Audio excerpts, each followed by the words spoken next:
Thanks a lot for coming. I've got a little script here, and so does Bill. We're going to stick to the script. We have prepared a fairly well-structured evening for you. We're going to talk about Edward de Vere. The picture Bill is just in the process of putting up. He was the 17th Earl of Oxford, and his dates were 1550 to 1604. We're going to try to explain to you why we, and why many other people, believe that it was he who wrote the plays and poems of William Shakespeare. First, I'm going to talk about why the plays and poems couldn't have been written by the Stratford man. And then Bill will tell you about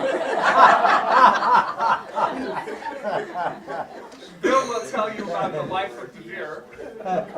Then he and I are going to talk our way through some of the plays, and we're going to kind of draw parallels and show you some of the evidence that are in the works, explaining various clues and hints that seem bizarre or pointless when viewed from the point of view that William of Stratford was the author, but which makes sense when viewed from the perspective that the author was Oxford.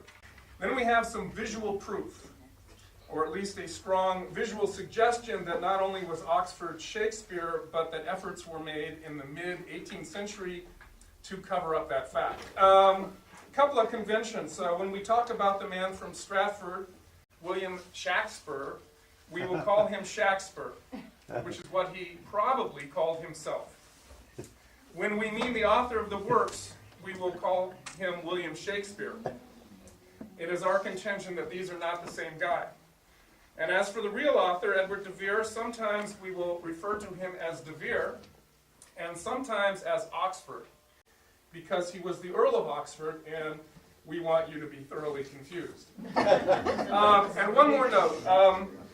I want to say in front that, Bill and I have been reading these materials pretty obsessively for the past 2.5 or 3 years.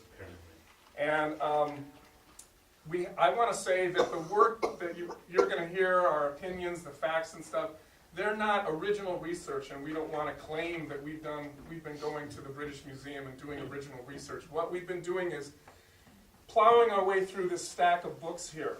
So that's where this is coming from. And I also ran off a chronology of de Vere's life, which you can have, and we have a suggested bibliography if you're intrigued by the references that we make and the facts that we bring out. The bibliography there might be helpful to you. Okay, first thing I want to talk about, what is it that has led us, and has led many people over the past century and a half, to believe that William Shakespeare's work was written by someone other than this man. Fundamentally, there are two reasons. The first is that there is an insurmountable disparity between the life of Shakespeare, as we know it and as we can reasonably imagine it, and what we would reasonably expect to find as the life of the man who wrote the works. In addition, there is what can be called a fatal disjunction between the first part of his life and the final part of his life on the one hand, and the middle creative part, or presumed creative part of his life on the other. So first we're going to look at the disparity portion. First of all, the life of Shakespeare, as it has come down to us, falls into 4 sections. There's his boyhood and youth, which took place in Stratford on Avon. We presume that this period ends about 1585, when he was 21, and when he apparently left his wife and 3 young children and headed out for parts unknown. Then there's the second period, of which we know nothing. Then there's a third period, when he wrote the greatest poetry and drama in the English language, and this is followed by the fourth and final period, when he retired to Stratford and once again fell into near total obscurity. So let's look at the first period. What was Stratford like in the mid-16th century? While we may think of it as a haven of bucolic bliss, some records suggest that it is much more or much less than this.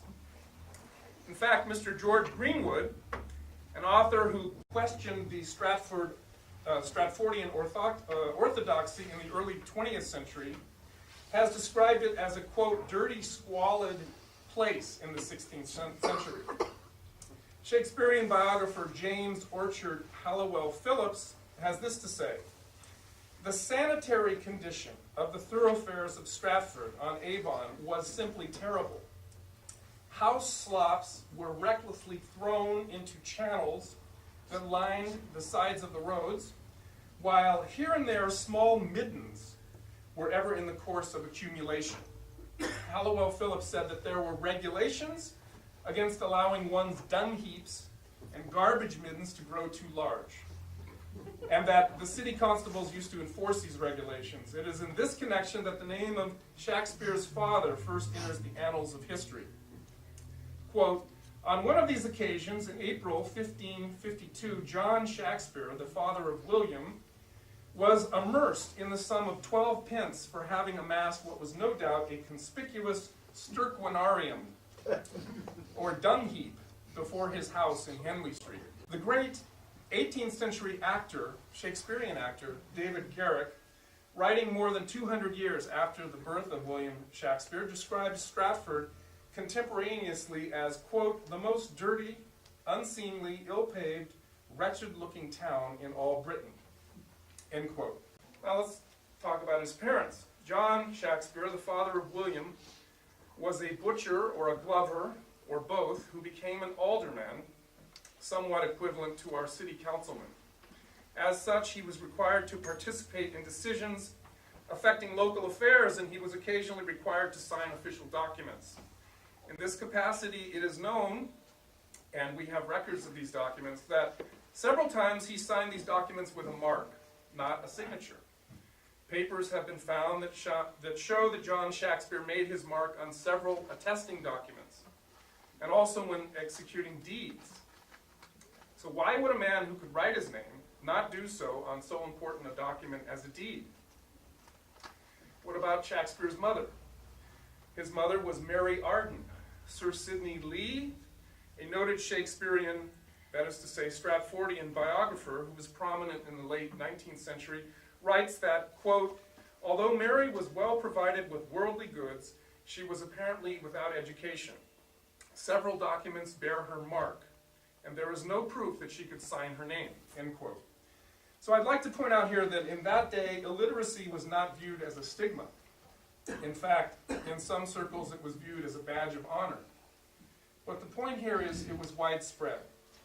On one of the documents that record the official actions of the township of Stratford, 19 aldermen had to sign, affirming that a citizen had been made a bailiff.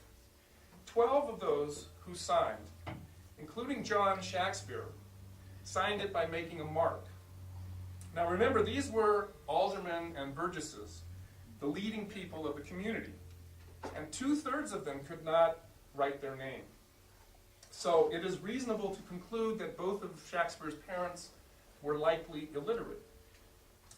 Now, as to the education of Shakespeare, any theory of the education of William Shakespeare must of necessity be very sketchy. In the 1560s and 1570s, Stratford did have a free grammar school, and it is quite possible that the Stratford man did go there. But there is no record coming down to us that he did so. Quote, "Evidence of the literacy of William Shakespeare of Stratford is minimal. According to which scholar you read, he may or may not have attended petty school. According to his first biographer, Nicholas Rowe, writing in 1709, he attended a free school, which may or may not have been the grammar school, and he may or may not have left at about age 13, when his father was beginning to have some financial problems. Views vary so widely because there are no records whatsoever that give place names or dates for his presumed education, nor do the records of Oxford or Cambridge mention him. But then how did he pick up his knowledge of English and Roman history, of English and Italian law, of French and Italian and Spanish languages, his knowledge of hunting, flowers, falconry, heraldry, military strategy, naval terminology, current trends in Italian theater, contemporary European literature, some of which hadn't been translated into English at the time that he wrote the plays, as well as current ideas in astronomy and in philosophy? Well, one could say, as with Abraham Lincoln on the American prairie, books. He must have read a lot of books. Our Shakespeare was an autodidact who read everything he could get his hands on. But here's the point. Books were very rare in the 16th century. According to Oxfordian scholar Mark Anderson, only about 150 books a year were licensed for printing in England during the Elizabethan era. By comparison, some 40,000 books a year are printed today in the USA. And most of the books that were printed then were on religion or the law or medicine. So books were rare throughout England, and rarer still in the provinces, and even more rare in a town like Stratford that seemed to suffer from a particularly bad case of the idiocy of the countryside. That's a phrase from Marx. J.T. Looney, or Loney, if you prefer the English version, he's the man who was... Looney will do. We'll call him Looney, or I will at least. He's the father of the Oxfordian theory of authorship, had this to say about the literacy level of Stratford. Quote, "So far from being able to compensate for all this lack of schooling by means of books, Stratford is spoken of as a bookless neighborhood." Here's Halliwell Phillips writing on the same topic. Quote, "It is not probable that scholastic learning was ever congenial to his taste. And it should be recollected that books in most parts of the country were then of a very rare occurrence. Lilly's grammar and a few classical works chained to the desk of the free school were probably the only volumes of the kind to be found at Stratford upon Avon. Exclusive of Bibles and church services, psalters, and education manuals, there were certainly not more than 2 or 3 dozen books, if so many, in the whole town. The copy of the black-letter English history in his father's parlor never existed out of our imagination. Anything like a private library, even of the smallest dimensions, was then of the rarest occurrence, and that William Shakespeare ever owned one is exceedingly improbable." End quote. We know also that in Shakespeare's will, he makes no mention of having or bequeathing books or manuscripts to anyone. In short, although we know almost nothing about Shakespeare's youth, we know enough about his background to say that it was most unpropitious for his presumed subsequent development. It would have taken a supreme effort to go from being an illiterate or a semi-literate villager in a remote, bookless, podunk town to become the author of the plays and poems. Well, then how did he do it? Well, let's skip that for now, and we're going to go on to the final period of his life. What do we find? First of all, it's not known exactly when the final period of his life begins. Some believe he moved back to Stratford in 1604. Others think he lived in London until 1611 or 1612, when he moved back to Stratford. And others believe that he basically lived in Stratford from 1597 until his death in 1616, and that he only occasionally visited London during that interval. But it doesn't make any difference. We know very little about the final period of Shakespeare's life, whether we begin it in 1604 or 1611. We do find his name mentioned in several legal documents dating from 1604 on, in fact on 9 of them. 2 of them deal with real estate purchases, one for land in Stratford and one for a tenement building in London. 3 of them show that he was involved in suing people over small debts. In 1604, he sued Philip Rogers over £1, 15 shillings and 10 pence. In 1608, he sued John Addenbrooke for £6. In 1598, he hoarded grain during a local famine. Harvests of grain were scarce in both that year and in the preceding, and Shakespeare, who was apparently living in Stratford even at that date, is recorded as buying up for himself 80 bushels of wheat. According to the author Bertram Fields, the townspeople were enraged and sought to take matters into their own hands.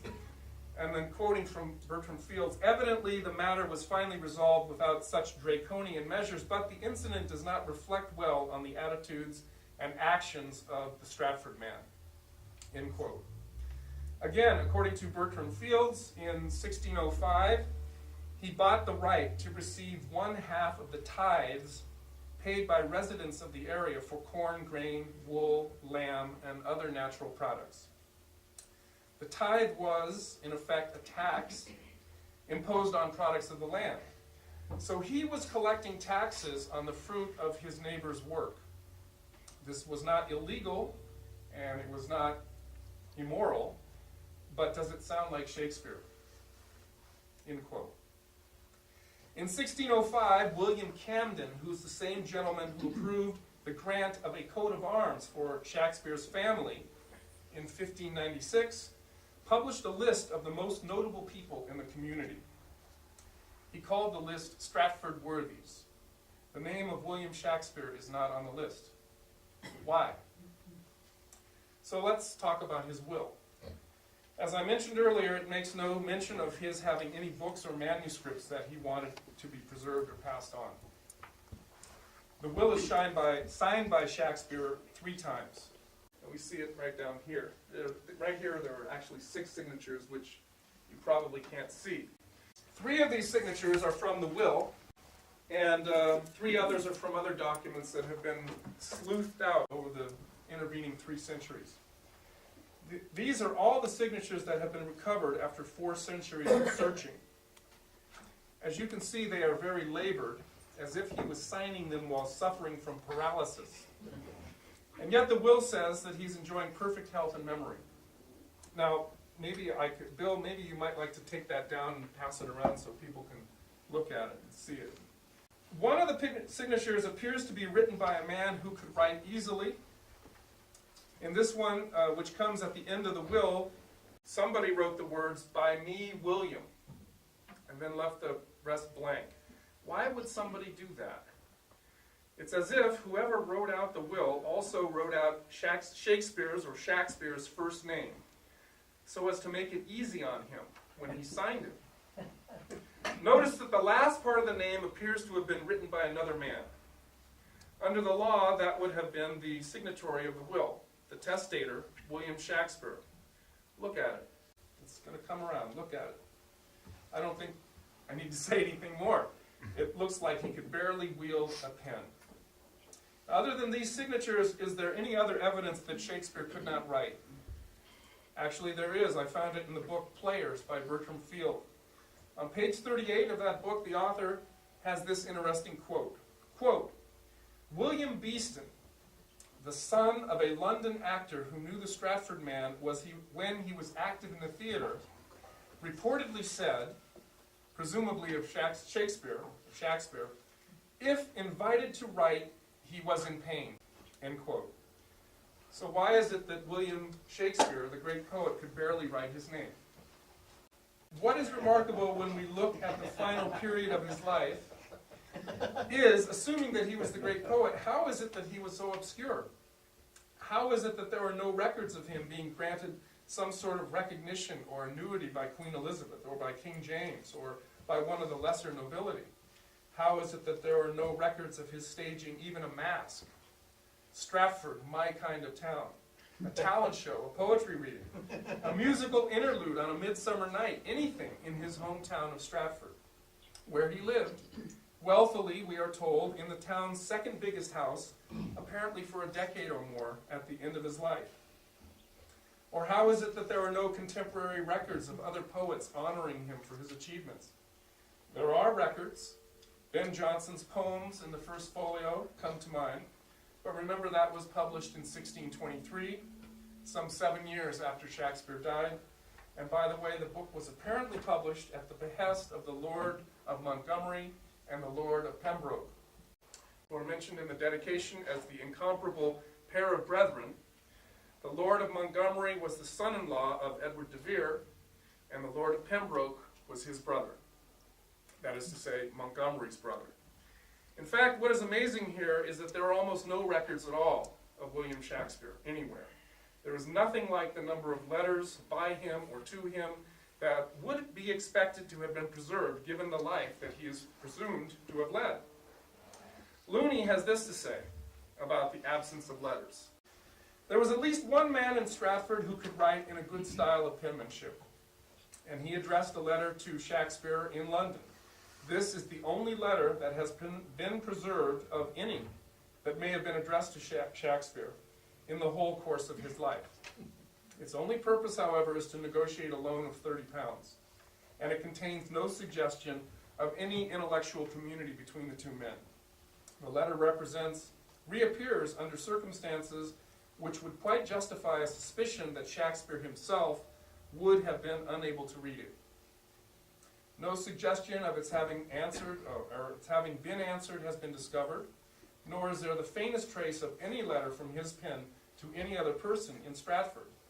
We do not mean merely that no autograph letter of his has been preserved, but there is no mention of any letter, no trace of a single phrase or word reported as having been addressed to anyone during all these years, as a personal message from what we are asked to believe was the most facile pen in England. According to every Stratfordian authority, he lived and worked for many years in London whilst directing a mass of important business in Stratford. Then he lived for many years in retirement in Stratford, whilst plays from his pen were making their appearance in London. In all, he followed this divided plan of life for nearly 20 years, from 1597 to 1616, approximately. A plan which, if ever in this world a man's affairs called for letters, must have entailed a large amount of correspondence, had he been able to write. Yet not the faintest suggestion of his ever having written a letter exists, either in the authentic record or in the most imaginative tradition. In short, then, we have a problem. And as I sum up here, I beg your permission to once again quote J.T. Looney. Quote, "So far as the transition from stage to stage, that is, of his life, is concerned, few would deny that if the William Shakespeare who had been brought up in Stratford, who was forced into a marriage at the age of 18 with a woman 8 years his senior, and who on the birth of twins deserted his wife, produced at the age of 29 a lengthy and elaborate poem in the most polished English of the period, evincing a large and accurate knowledge of the classics, and later wrote the superb Shakespearean dramas, he accomplished one of the greatest, if not actually the greatest, work of self-development and self-realization that genius has ever enabled any man to perform. But on the other hand, if, after having performed so miraculous a work, this same genius retired to Stratford to devote himself to houses, lands, orchards, money, and malt, leaving no traces of a single intellectual or literary interest, he achieved without a doubt the greatest work of self-stultification in the annals of mankind. It is difficult to believe that with such a beginning he could obtain such heights as he is supposed to have done. It is more difficult to believe that with such glorious achievements in his middle period, he could have fallen to the level of his closing period. And in time, it will be fully recognized that it is impossible to believe that the same man could have accomplished two such stupendous, mutually nullifying feats. Briefly, the first and the last period at Stratford are too much in harmony with one another and antagonistic to the supposed middle period for all three to be credible. The situation represented by the whole stands altogether outside human experience. The perfect unity of the two extremes, that is, the first and the last periods of his life, justifies the conclusion that the middle period is an illusion. In other words, William Shakespeare did not write the plays attributed to him." End quote. So the question becomes, if the Stratford man didn't write the works of Shakespeare, who did? We think we know who it was, and Bill is going to tell you about him. Thank you. This is a picture of Loney. That's how his Irish family pronounced him. It looks like Goodbye, Mr. Chips. And John Galsworthy said that his book, Shakespeare Identified, was the greatest detective story ever written. To spill the beans, even though we're just setting the table, Sir George Greenwood described this picture as a leering hydrocephalic simpleton. And in truth, it was only used for the folios, 1623, by someone that had never seen the writer or even the beard for the writer. This was a concept of, the highly domed forehead, that this must be an intellectual. And that's how we got that picture. But we don't want to give Shakespeare a bad name, because he did perform an invaluable service. He was the beard for the true writer.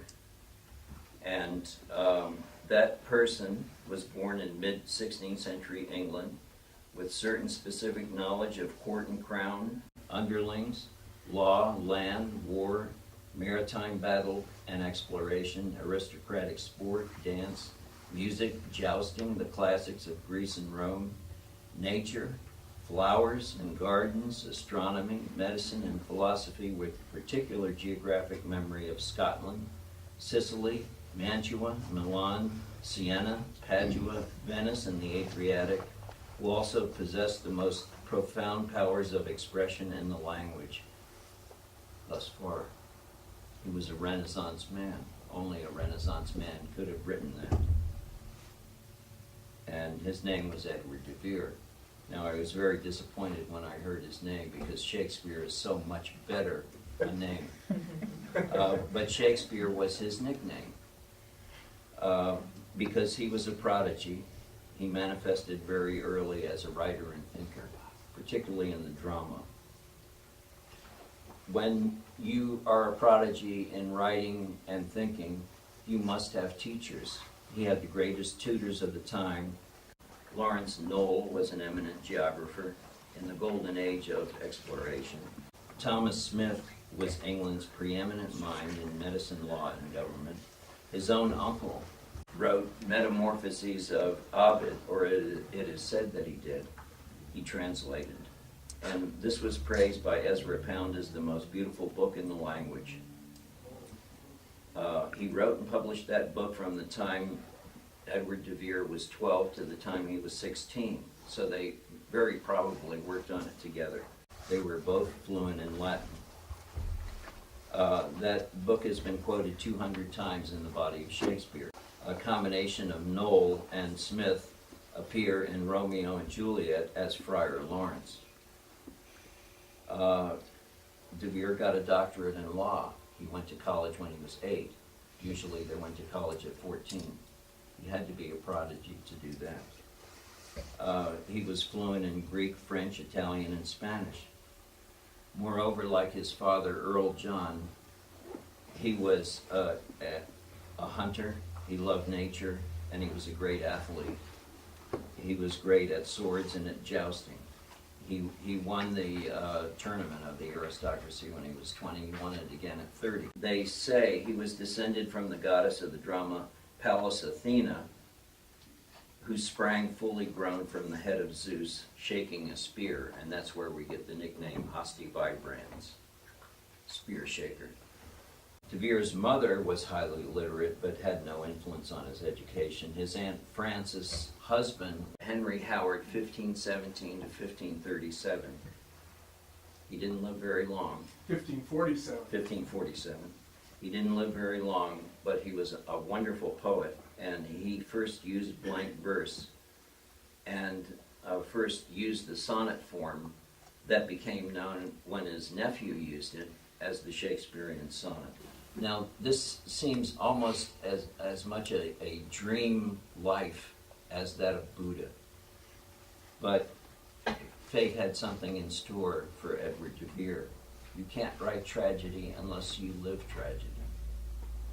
When de Vere was 10, the starring clown of the play company that his father kept, Will Somers, died. He was commemorated in Hamlet 23 years later in 1583 by Hamlet's reference, "You in the earth 23 years, mourning Yorick.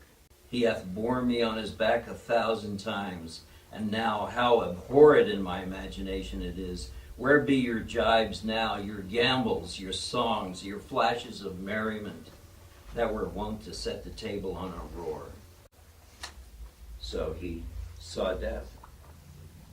2 years later, his father suddenly died, very possibly poisoned by a rival, the Earl of Leicester. The suspected murderer took over the Oxford lands. De Vere was placed in ward to the crown under the power of William Cecil, Secretary of the Treasury. As part of the disposition, Leicester's second in command married Marjorie, his mother, indecently soon after.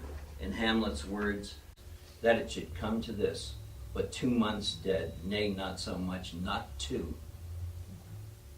This is the entire beginning sequence of Hamlet duplicated from life, except the murderer and marrier are compressed into a single vile figure named Claudius, coming from Rome. I suppose many of you have heard of Robert Graves' I, Claudius.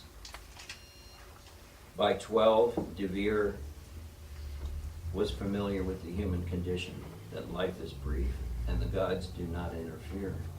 So he went into ward, and in All's Well That Ends Well, here is a conversation relating that, where the Countess says, in delivering my son from me, I bury a second husband. And Bertram, the young son, says, and I in going, ma'am, weep over my father's death anew, but I must attend his majesty's command, to whom I am in ward evermore in subjection.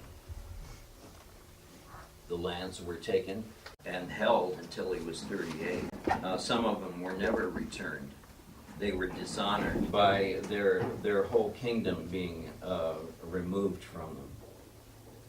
But nevertheless, he thrived at Cecil's estate, because Cecil trained these wards to be leaders, and he was superlative. And from Cymbeline, Posthumus, or De Vere, gleaned all the learning that his time could make him the receiver of, which he took as we do air fast as 'twas ministered.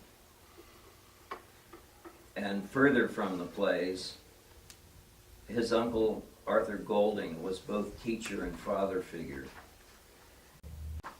And you see that in these lines. This boy hath been tutored in the rudiments of many disparate studies by his uncle, from As You Like It. An old religious uncle of mine taught me to speak, from As You Like It. And thy uncle will as dear be to thee as thy father was, King John. When my uncle told me my father had died, he wept and hugged me to his arm and bade me rely on him as on my father. And he said he would love me as his own child, from Richard III. These are very personal comments. They have the ring of truth to them, the ring of memory. Like many who suffered incomprehensible injustice at an early age, a loss that cannot be redeemed in one life, and he who has managed to overcome abandonment, and that's how he experienced it, as abandonment, is entitled to consider himself a human being. He had his ways. He concealed and modulated his mood as a means of psychic balance. In an early poem he said, thus contraries be used, I find, of wise to cloak the covert mind. Nevertheless, he was an angry man, as You Like It describes. A man replete with mocks, full of comparisons and wounding flouts, which in all states he will execute. His uncle Golding also helped him in that he had access to the ancestral library.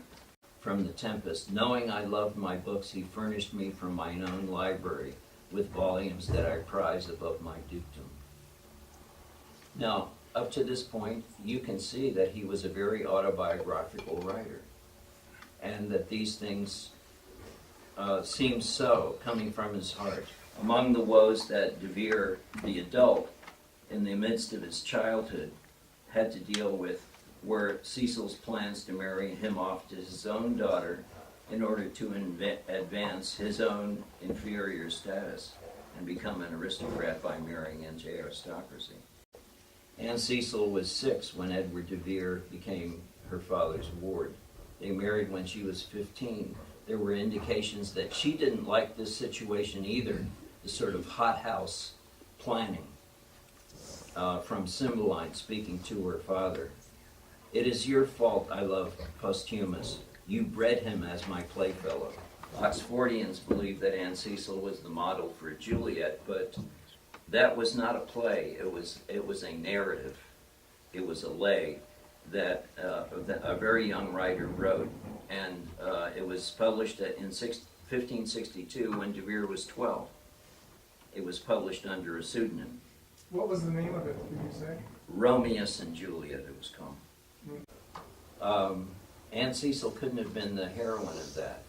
There had to be some other young woman who was, and this was his fiancée, because he was affianced to Mary Hastings when he was 12. She was 2 years younger at 10. They got along very well, and it is a fact that she never married, although she was much sought after. She was the one that got away from him. And at least in the early part of his writing, she was the heroine of Romeus and Juliet. Here's a little proof of that. From Romeus, here is one of the lines, "As out of a plank a nail doth drive, so novel love out of the mind the ancient love doth rive." Then from Two Gentlemen of Verona, which de Vere wrote when he was 25 or 26, "As one nail by strength drives out another, so the remembrance of my former love is by a new object quite forgotten." These things are too close to say that it was stolen, it was borrowed, it was a coincidence. By 20, de Vere, having won the Royal Tournament joust, became the Knight of England. At the same time, he was one of the honored men of letters. Even as a young man, the literati considered him the outstanding poet.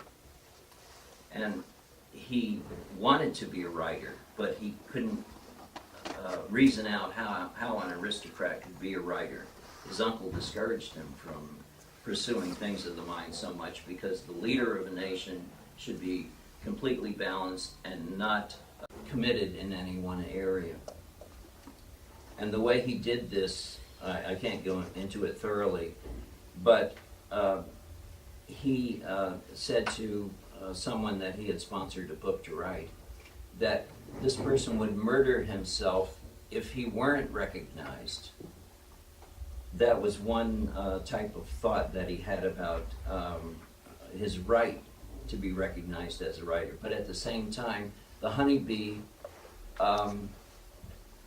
feeds not just itself, but it feeds others. It feeds the rest of the hive, it feeds other insects, it performs other duties. So he was trying to find in nature some way that it was all right for himself as an aristocrat to be a writer, and also to have honor as an aristocrat. The Courtier was the most important secular book of his life. This was the book that he sponsored to have translated. His introduction to the Courtier has some of these themes in it. It's a time capsule of late feudal warmth, grace, and chivalry. The book projects the possibility that a man can perfect himself as the glory of God, and someone that can have honor. De Vere seemed to be this person. He worked at this all his life. Now Elizabeth, to whom he was loyal throughout their lives, was not only his monarch and patron, but also his consort in the 1570s. She began an affair, and it's been argued very persuasively through the Sonnets that she had a child with him, Henry Resley. But this child was adopted and raised by Mary Brown and the second Earl of Southampton, who were then childless after 8 years. This broke his heart. He alluded to that tragedy a few years later in The Merchant of Venice, where Lancelot says, "The truth will come to light. Murder cannot be hid long. A man's son may, but at the length truth will out." Angry, alienated, confined, frustrated about his role. He wanted to be a soldier and a commander. He also wanted to be a writer. De Vere escaped to France. He was captured there and returned. And this is his attitude as expressed in All's Well That Ends Well. "I am commanded here, kept a coil with too young, and next year, and 'tis too early. I shall stay here the 4-horse to a smock, creaking my shoes on the plain masonry, till honor be bought up and no sword worn but to dance with. By heavens, I'll steal away." Coincidence? De Vere's journey through Europe opened his eyes to the past and to his own possibilities. He knew he would be permanently denied soldier hero status because he was too important to be kept at court in order to legitimize and be controlled by Elizabeth. But he could move the soul of England with his pen. When he traveled through Europe, he saw that when they had festivals, when they had plays, class, station, religious orthodoxy could be temporarily transcended by the imagination. And that's Commedia dell'arte. I think you can find that in numerous plays. Cymbeline, Twelfth Night, Love's Labor Lost, Comedy of Errors, Two Gentlemen of Verona, especially Midsummer Night's Dream. In this period of life, he reminds me of Cervantes and Don Quixote, because his attitude was honor and courage careless of personal consequence. But he was finding his way to his fate. I don't know if do you really want proof? I can give you a few examples of his time in Italy that shows that his experience was intimately connected to the plays. I'll just throw out a few things. On the Rialto is a statue of the hunchback El Gobbo, revered by Venice's people. De Vere made hunchback Gobbo Shylock's faithful servant. Shylock, in turn, shy meaning suspicious, Robert Locke was a hustler that got money out of the aristocracy to go on explorations, and De Vere lost thousands and thousands of pounds, many of his estates, because of that. So Shylock has that background. At Messina, De Vere met Don John, a Spanish hero commander. Don John appears in Much Ado About Nothing. During the Javanese Civil War, Prospero Fatinante became the new duke. De Vere made Prospero the old duke in The Tempest. On Twelfth Night in Siena, Piccolomini, playwright and friend to De Vere, directed his own play called The Deceived. The play featured two sets of siblings marrying their opposites after a shipwreck. Well, this is the plot of Twelfth Night, and he took Twelfth Night from the festival itself. In Siena's cathedral, there's a circular mosaic, The Seven Ages of Man. Shocks and As You Like It tells the same story as the mosaic in the same order. At Venice's carnival, high and low acted and danced together, hiding their identity. And this cathartic celebration is echoed in Henry V and Antony and Cleopatra.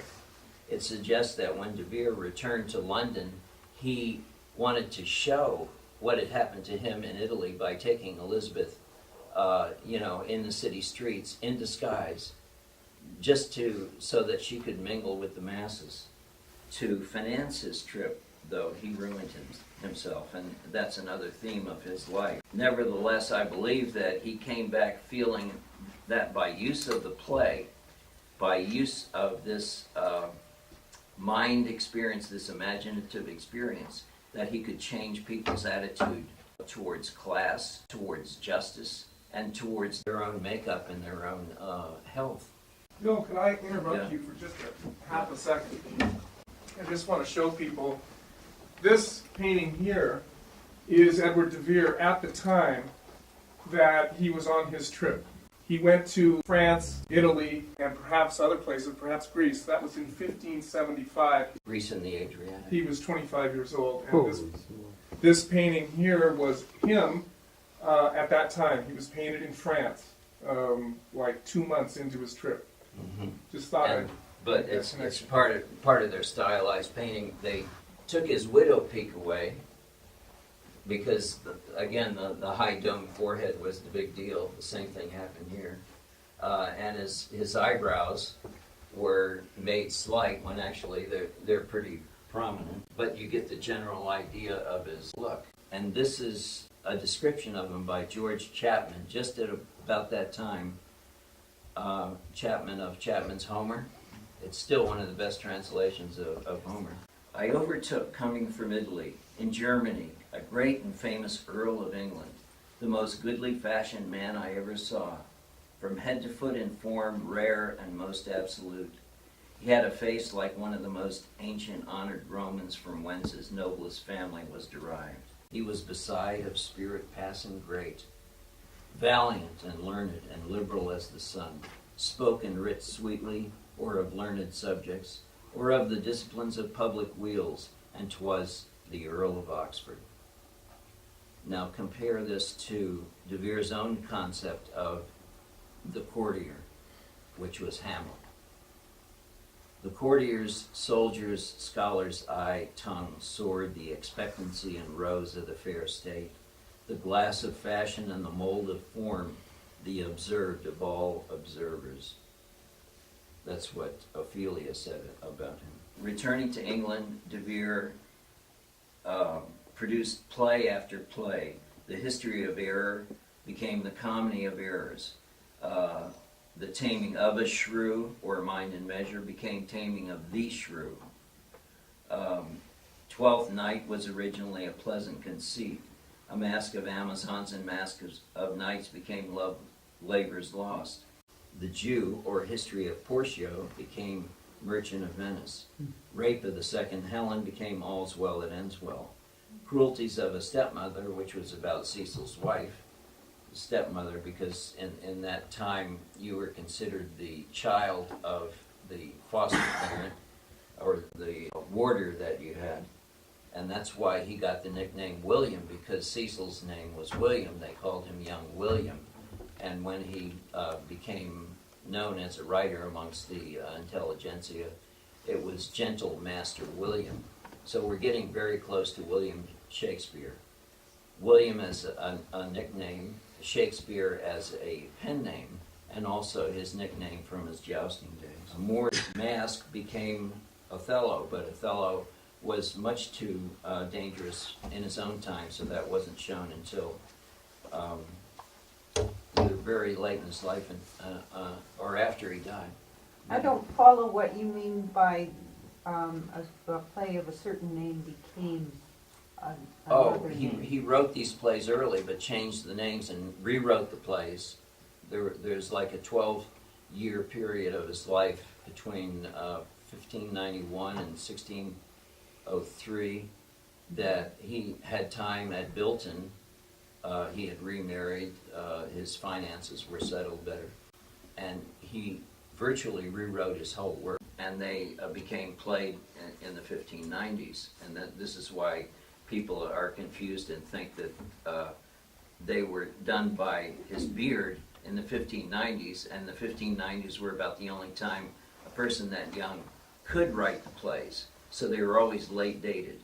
By this time, we're up to about 1588. He had gone through a terrible affair with Anne Vavasor, and he was banished from court. She had a child who was illegitimate. De Vere was thrown in the tower. He had no money. His plays were successful, but no one knew that it was he that was producing the plays. And in the late 1580s, just in the midst of the Spanish Armada War, his wife died, and this is what he said about her. "There's a great spirit gone, thus did I desire it. What our contempt does often hurl from us, we wish it ours again. The present pleasure by revolutions lowering does become the opposite of itself. She's good, being gone. The hand that could pluck her back shoved her on. Her passions are made of nothing but the finer parts of pure love. We cannot call her winds and waters, sighs and tears. They are greater storms and tempests than almanacs can report. This cannot be cunning in her. If it be, she makes a shower of rain as well as Jove. Would I had never seen her." Or in the crude Mississippi Delta language of Son House, "I didn't know I loved her until they let her down." This was Anne Cecil, who was the model for many of his heroines. As I just mentioned, in 1591 he remarried to Elizabeth Trentham, and she made it possible for him to fulfill himself. Before, he was struggling just to live. But he moved to Bilton, which was very near Stratford-on-Avon, and I think that's the basis of the confusion between his beard and himself. They said that As You Like It was composed in Bilton. That's one of his later plays. And they referred to the Shakespeare room. The townspeople referred to the Shakespeare room. So this was some indication, even in the sort of the folk wisdom or the folk history, that he had been there. His vitality and ambition weakened in 1603, 1604. His son had tried to become king because he was the son of Elizabeth, and his life was in danger. De Vere said that he would silence himself if that would save his son. So he gave up any fame that might have been possible by the plays coming out under his name. But his health was broken, and he basically was broken down. He had always been religious, but he began to rely more and more on religion, and that's where we get this congruity between what he said in Hamlet and what was in Psalm 38 of his prayer book. We patiently trust that God will clear our cause and restore us to our right. And what he says to, or what Hamlet says to Horatio is, report me and my cause aright to the unsatisfied. O God, Horatio, what a wounded name, thing standing thus unknown, shall I leave behind me. If thou didst ever hold me in thy heart, absent thee from felicity a while, and in this harsh world draw thy breath in pain to tell my story. And Horace de Vere, his cousin, that he made Horatio in Hamlet, did that with Resley, his son, De Vere's 3 daughters, and their husbands, who were very much committed to the theater and to him. He was a person that was much loved and admired. They made it possible for the folios to be printed.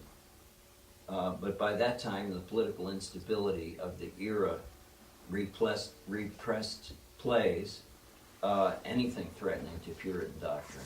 So he never really got the fame. It wasn't possible for him to become known, but the plays themselves survived. And we've gotten this kind of Blarney Shakespeare. We know that this is not a real person. We know that what we know of Shakespeare couldn't have been the creator of the greatest plays in Sophocles. So we've kind of gotten a halfway reality, a pretend reality for who Shakespeare was. Up until the recent past, we didn't really know much about Shakespeare except what we could glean of him from the plays, his commitment to life's music, truths, and excellences. In my view, he described these with more powerful correspondences between expression and reality than anyone in modern history. And like Einstein, there's an elegant harmony suffusing his creative work that has raised it beyond decay, no matter what the unfortunate circumstances of his life were. So I'll stop there. I started to wax poetic in the article, but we don't.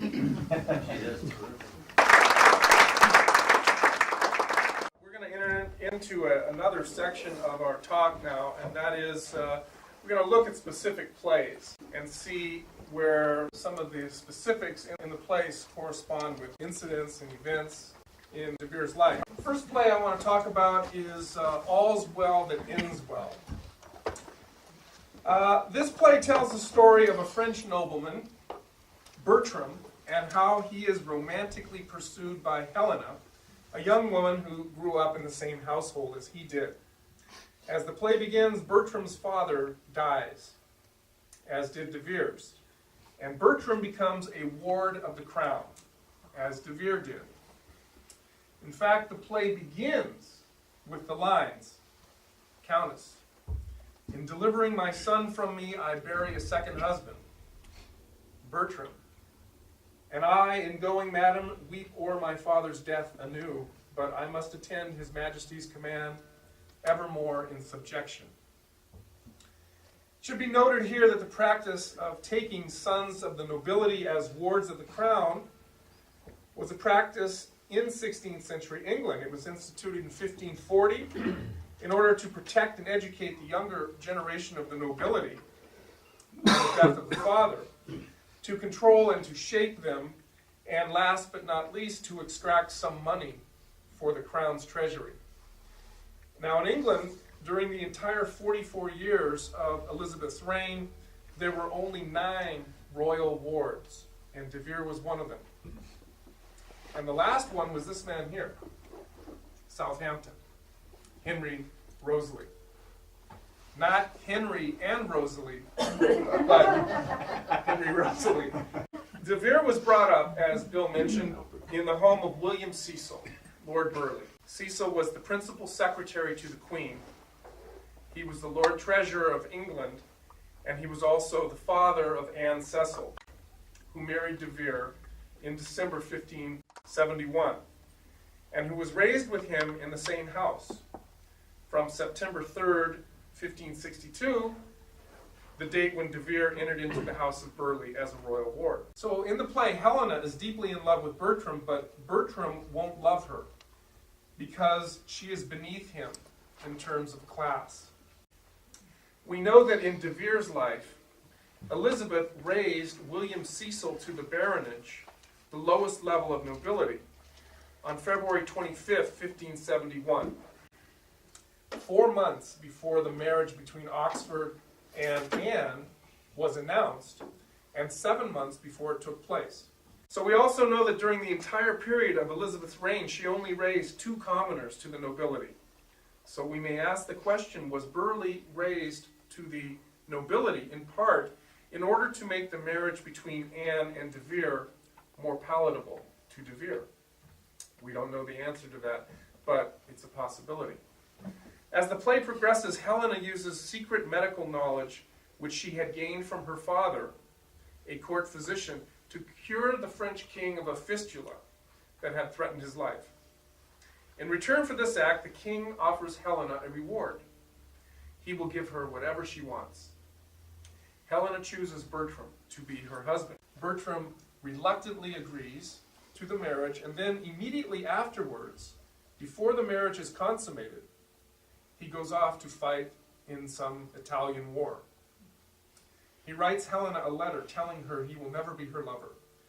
And it goes, "When thou canst get the ring upon my finger, which never shall come off, and show me a child begotten of my body that I am father to, then call me husband. But to such a then I write a never." De Vere did something very like this in his own life. He was married to Anne in 1571. Thereafter, it is said that he rarely or never slept with her. It's kind of amazing that we know that, but we do. We can infer it from letters from Burleigh to various people expressing concern that Anne had as yet failed to conceive. We also have letters from Anne to the Lord Chamberlain Sussex in the fall of 1574, asking for an extra room for herself and her husband during a September 1574 visit by the Queen to Hampton Court, which was Burleigh's house. So that the purpose of this, as it's quoted in the letter, is that so that her husband might be more inclined to pay his duty to Her Majesty, but also perhaps to sleep with Anne, if there were more space. We also know from a note by Burleigh to himself, because Burleigh he used to write these notes to himself, like diaries and journals, and that's where we find out so much about de Vere, is Burleigh, who was Polonius in Hamlet, writing these long letters to himself. We also know from a note by Burleigh to himself that Oxford had told his cousin, Henry Howard, that he doubted the paternity of his child, which would be born in July 1575, because he had only slept with his wife one time at Hampton Court. We know that de Vere traveled to the continent, as Bill mentioned, without his wife, from January 1575 to April 1576. What is that, 16 months? And then upon returning to England, he decided that his wife, who had given birth in the meantime, had been unfaithful to him. At this point, he separates from his wife, and he lives the life, apparently, of a bisexual bon vivant and poet, a dramatist, and a patron of the arts for the next 5 years. So in effect, de Vere alienated himself from his wife for a period of 10 years. Amazingly, a legend has come down to us about de Vere in this regard. It's strange because very little was known or remembered about him from the adoption of his pen name of William Shakespeare in 1593 until Looney made his astounding discovery in 1920. Yet, in spite of this obscurity, one thing that was remembered about him is that he is alleged to have been tricked by his wife into sleeping with her. Looney writes, for example, that the incredible story is noted in Thomas Wright's History and Topography of Essex, which was published in the late 19th century. The legend goes like this. De Vere was avoiding sleeping with his wife and was drinking heavily, which he apparently did all his life. At one point, he made an assignation with another lady and resolved to meet with her in her bedroom for the purposes of fornication. However, Burleigh and his spies, he had spies everywhere, and he heard of this planned rendezvous. So according to the story, he arranged with his daughter, Anne, that she should switch places with the other woman, and this Anne agreed to do. According to legend, the switch was made, and de Vere, weaving his way unsteadily to his mistress's couch, was too balmed to notice that the lover he was joining with was in fact his wife. It sounds really hard to believe, but that's a legend, right? About this guy. All right, now listen to this. It's noteworthy that Shakespeare makes use of this same ploy, the bed trick, twice in his plays, in Measure for Measure, and here again in All's Well That Ends Well. For when Helena, going back to the play All's Well That Ends Well, when Helena learns that her husband has flown the coop, she disguises herself as a nun and goes on pilgrimage to Italy, where Bertram is fighting. There, he has fallen in love, or he's fallen in lust, with this woman named Diana, the daughter of an honest woman. He daily pleads to her for her love, and she always rejects him. But as the play progresses, Helena, by poetic chance, meets with Diana and learns that Bertram has been seeking Diana's love. So she persuades Diana to agree to a midnight assignation with Bertram in her bedroom, with the proviso that Helena will stand in, as it were, for Diana. This accomplished, Bertram gives his ring to the lady who he believes is Diana, but is actually Helena. And as events unfold, the ring is presented to Bertram in the presence of the king and the court. The purpose of it is to convince him that he has in fact somehow slept with this woman, his wife, against his will. At this point, he capitulates and swears that he will be a faithful and loving husband. He says at the play's conclusion, "If she, my liege, can make me know this clearly, I'll love her dearly, ever, ever dearly." If, as many Oxfordians believe, the word ever is a cipher for Ver, Edward de Vere, then the two lines of the author's signature of the play and the strange double use of the word ever is explained. So there's one more symmetry that I want to explain. It is, as Bill has told you, that Oxford did have a love affair with Anne Vavasour, a maid of honor of the Queen's court. This union resulted in the birth of a son, Edward de Vere, in March 1581, which resulted in Anne and de Vere being both thrown into the Tower, although in different chambers. This scandal, plus the scandal that occurred when de Vere ratted on his friends, the Howards, which is a whole other story, but really briefly, de Vere was a secret Catholic for 6 years, and of course, Elizabeth was a Protestant, and England was moving directly into becoming a Protestant kingdom, and Elizabeth was sort of tolerating Catholicism. But de Vere became a Catholic, and he learned that these very powerful friends of his were plotting the overthrow of Elizabeth. They were plotting some kind of royal shitstorm that was going to restore Catholicism. And he told Elizabeth that he was aware of this, that these guys, the Howards, were in fact plotting. And all hell broke loose. So when this scandal, that is the birth of the bastard son Edward, plus the scandal that occurred when de Vere ratted on his friends, the Howards, resulted in his being banished from court for a period of 2.5 years. This was a dreadful period in de Vere's life, when he was out of favor with the Queen. He was possessed of dwindling resources and mounting debts.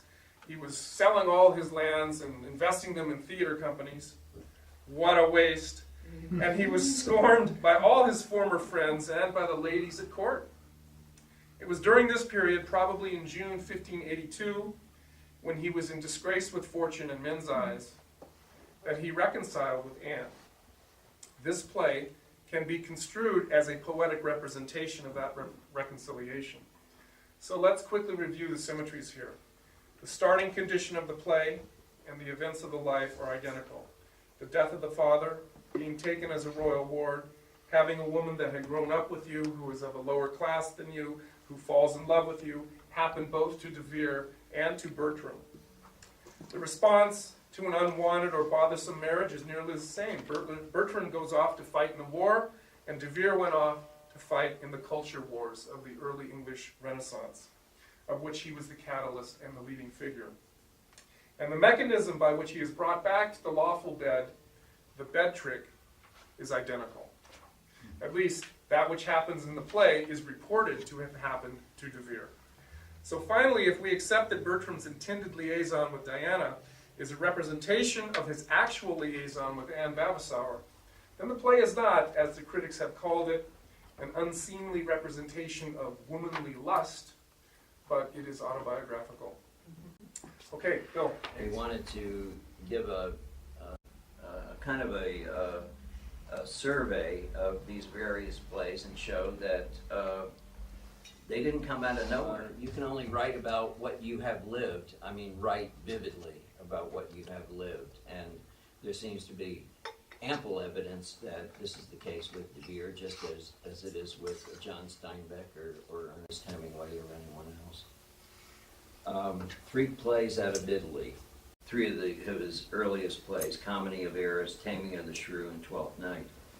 I've already indicated that Italy inspired him. Its vitality, its love of fun, its way of cutting through tradition and class.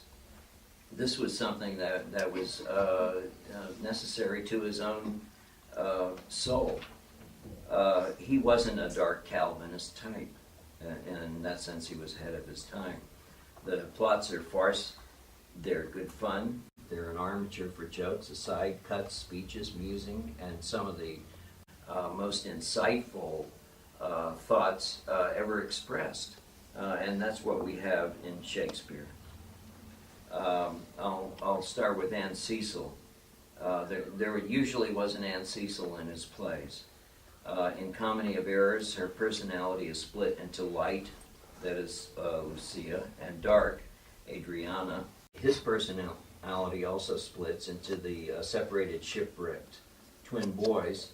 The first brother is always fighting with his wife. He howls, "Dissembling harlot, thou art false and all, and art confederate with a damned pack to make loathsome scorn of me." To the light-filled female, his other twin, his twin, says, "You are thyself's mine own self's better part, mine eye's clear eye, my dear heart's dear heart, my food, my fortune, my sweetheart's aim, my soul earth's heaven, and my heaven's claim." I don't think there's any better description of the dark and the light of one's relationship with one's partner. And as this turmoil goes on, in the kitchen is Fat Nell, who's as big as all Europe. Her buttocks are near the Irish bogs. Her various other parts are states of Europe. the nether regions, or of course the Netherlands. This was De Vere's burlesque on Cecil Lord Burleigh's pedagogical technique of viewing Europe to his students, to his wards, as determined by geography. Since Elizabeth was noticeably thin, he made her into her opposite by hyperbole. Now, speaking of geography, the play is set on the Adriatic, specifically near Ragusa. In that time, Ragusa, now Dubrovnik. That's practically directly across from Italy or Genoa to Dubrovnik. The conventional academy says that it was a mythic place on the Illyrian coast. It wasn't. De Vere mentions the sea route from Corinth to Epidaurus, which is the ancient name for Ragusa, and describes the city itself as something very distinctive with nearby caves where pirates camped. Now, this is a perfect description of Dubrovnik. De Vere wasn't a fantasist. He was an observant traveler, and his observations got into his plays. Comedy of Errors, actually, the plot of it comes from Plautus, from Mennonite me. And this is also typical of De Vere. He, like in King Lear, he took Seneca's benefiting and adapted it to his own family life. In this play, Comedy of Errors, something else that he did, kind of on the serious side, was he tried to analyze his hostility to being part of the aristocracy. He called it the Palace of Tongues, court life. He verbalized it as the common rout can dwell upon your grave when you are dead, for slander lives upon successions, forever housed when it gets possession. Taming of the Shrew and Twelfth Night are like twin plays, feature and sequel. And the two stars of the plays are De Vere's sharp-tongued sister Mary and her insufferable but brave husband, Peregrine Barty. Now, that is such a memorable name that De Vere used it and his title, Willoughby, to set off one of the characters in Twelfth Night. Barty, and this is from life, knew what he wanted in a woman, and Mary had it. It was fire. He also knew how to deal with such a woman, fight fire with fire. And this is illustrated by his saying, I am as peremptory as she is proud-minded, and where two raging fires meet together, they consume the thing that feeds their fury. Though little fires grow great with little wind, yet extreme gusts will blow both fires out. In the play, as Petruchio, now where does Petruchio come from? Petruchius was someone that helped with the plays in London. So he took his name as a kind of exotic name for his brother-in-law. Petruchio grabs the sacramental wine at his wedding from the minister and calls a toast to the whole company. At their real wedding in 1577, Barty ordered 500 gallons of wine. De Vere names the shrewish wife Kate is actually, he's talking about his sister Mary, but he names her Kate after Barty's mother, Kate Somerset, who was just that sort of person that Mary was. Took no nonsense from her son or anyone else. As an example of her character, Mike had mentioned this child that he doubted was his own. What Kate Somerset did was contrive to bring the little baby to her house when she knew that De Vere was going to show up, and she walked in the room and she put the baby in De Vere's lap, and De Vere reconciled with his wife soon after that. He honored her as Pauline in Winter's Tale, and Pauline was about the only, that I can find, about the only wholesomely aggressive female in all of his dramatic works. For our purposes, in proving that there's a perfect link between De Vere's life and the plays, I think we could think about Kate's father, Baptista Minola when de Vere was in Padua, the setting of the play. Baptista Negrona loaned him 500 crowns. There was another Baptista, and that was Spinola, so he split the difference. Baptista Minola, Baptista Negrona, and Baptista Spinola. And then in another play, there was a Benedict Spinoli, so that makes you wonder, well, where does that come from? Well, Baptista Spinola of London's son, who was in Padua as an agent, as a representative of the company, his name was Benedicta Spinola. So he was really very close to the names that he knew. I want to mention one other thing, and that was he was very interested in celestial events, and he worked that into Twelfth Night by having Pistachio say, "Gentles, methinks you frown, and wherefore gaze this goodly company, as if they saw some wondrous monument, some comet, or unusual prodigy." Well, between November 1577 and January 1578, there was a comet that stayed in the heavens, and people were frightened because they thought it was an omen. Pistachio makes fun of that. With Twelfth Night, de Vere hit his stride as a lampooner.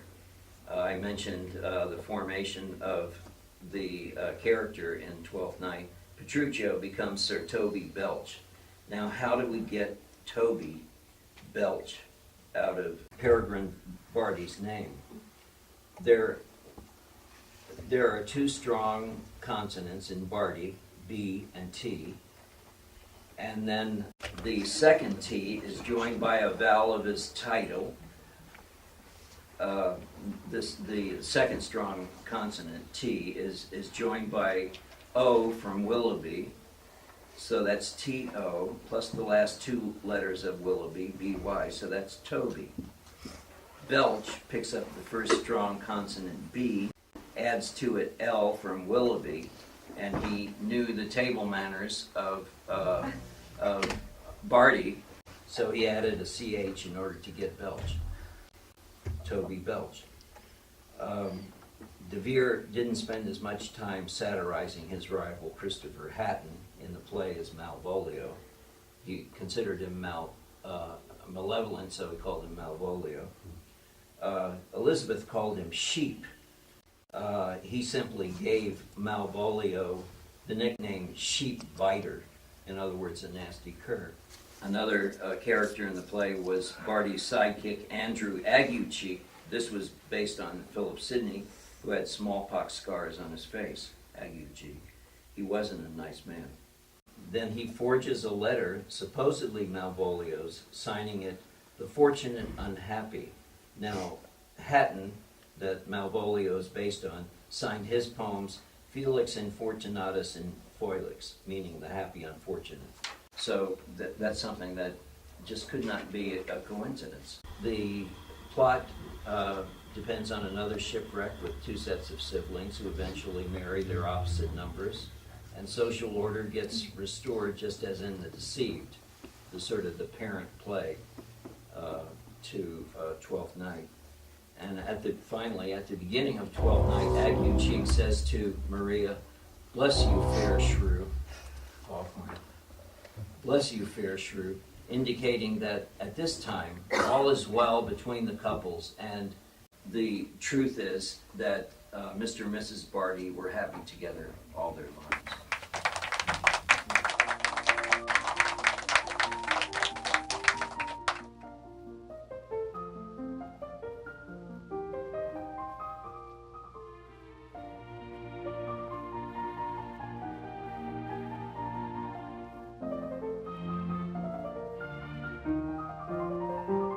Henry IV.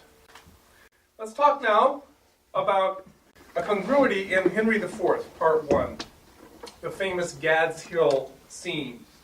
Act 1, Scene 2.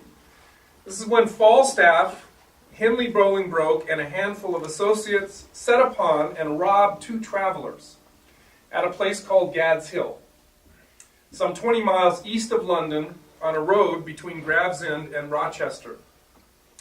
Actually, what happens is Falstaff and a fellow named Gad's Hill, another doofus named Bardolph, and yet another named Pito do the initial robbing. And then Prince Hal and a fellow named Pons, or Point, repair to the Boar's Head Tavern in Eastcheap for some liquid refreshment. There they are joined by Falstaff and the crew, who come in telling tall tales of their misadventures. Well, in Oxford's life, something very much like this actually happened. In 1573, when Oxford was 23 years old, 3 of his men assaulted 2 travelers, William Font and John Wotton, who had been formerly employed by Oxford, but who were then in the employ of Burleigh. The assault took place on the road between Gravesend and Rochester, a very short stretch of road that may be only about 5 miles in length. The assailants were hiding in a ditch. They leapt up and they fired light muskets at the travelers at close range, but all the shots missed. The assailants then fled toward London. In a letter to Burleigh, Font says that the 3 assailants were acting at the behest of de Vere. So, was this a prank from a wild and reckless noble?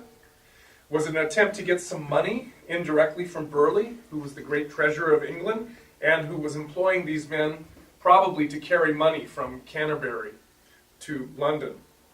We don't know. But we think that the Gad's Hill episode in Henry IV, Part 1, is lifted almost exactly from the life of the playwright. Again, not invention, but autobiography. I'm not going to be able to make a thoroughgoing description of 154 sonnets, so I'm just going to take a couple of them and show that there was a pattern, that the sonnets were written as a piece about essentially the same topic or the same people, that is himself, his son, and Elizabeth. All this time, the sonnets have been kind of a mystery, and no one has really pretended to understand them.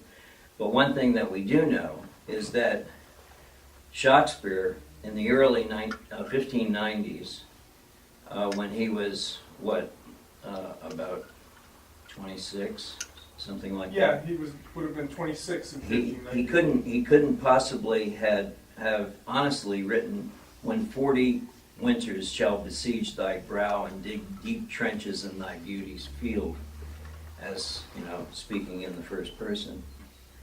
Nor would the first publication of the sonnets in 1609 have the dedication, "All happiness and that eternity promised by our ever-loving poet." Now, you don't get to be an ever-living poet until you're dead. You don't say that about someone that is still alive, and Shakespeare was still alive, but de Vere was dead.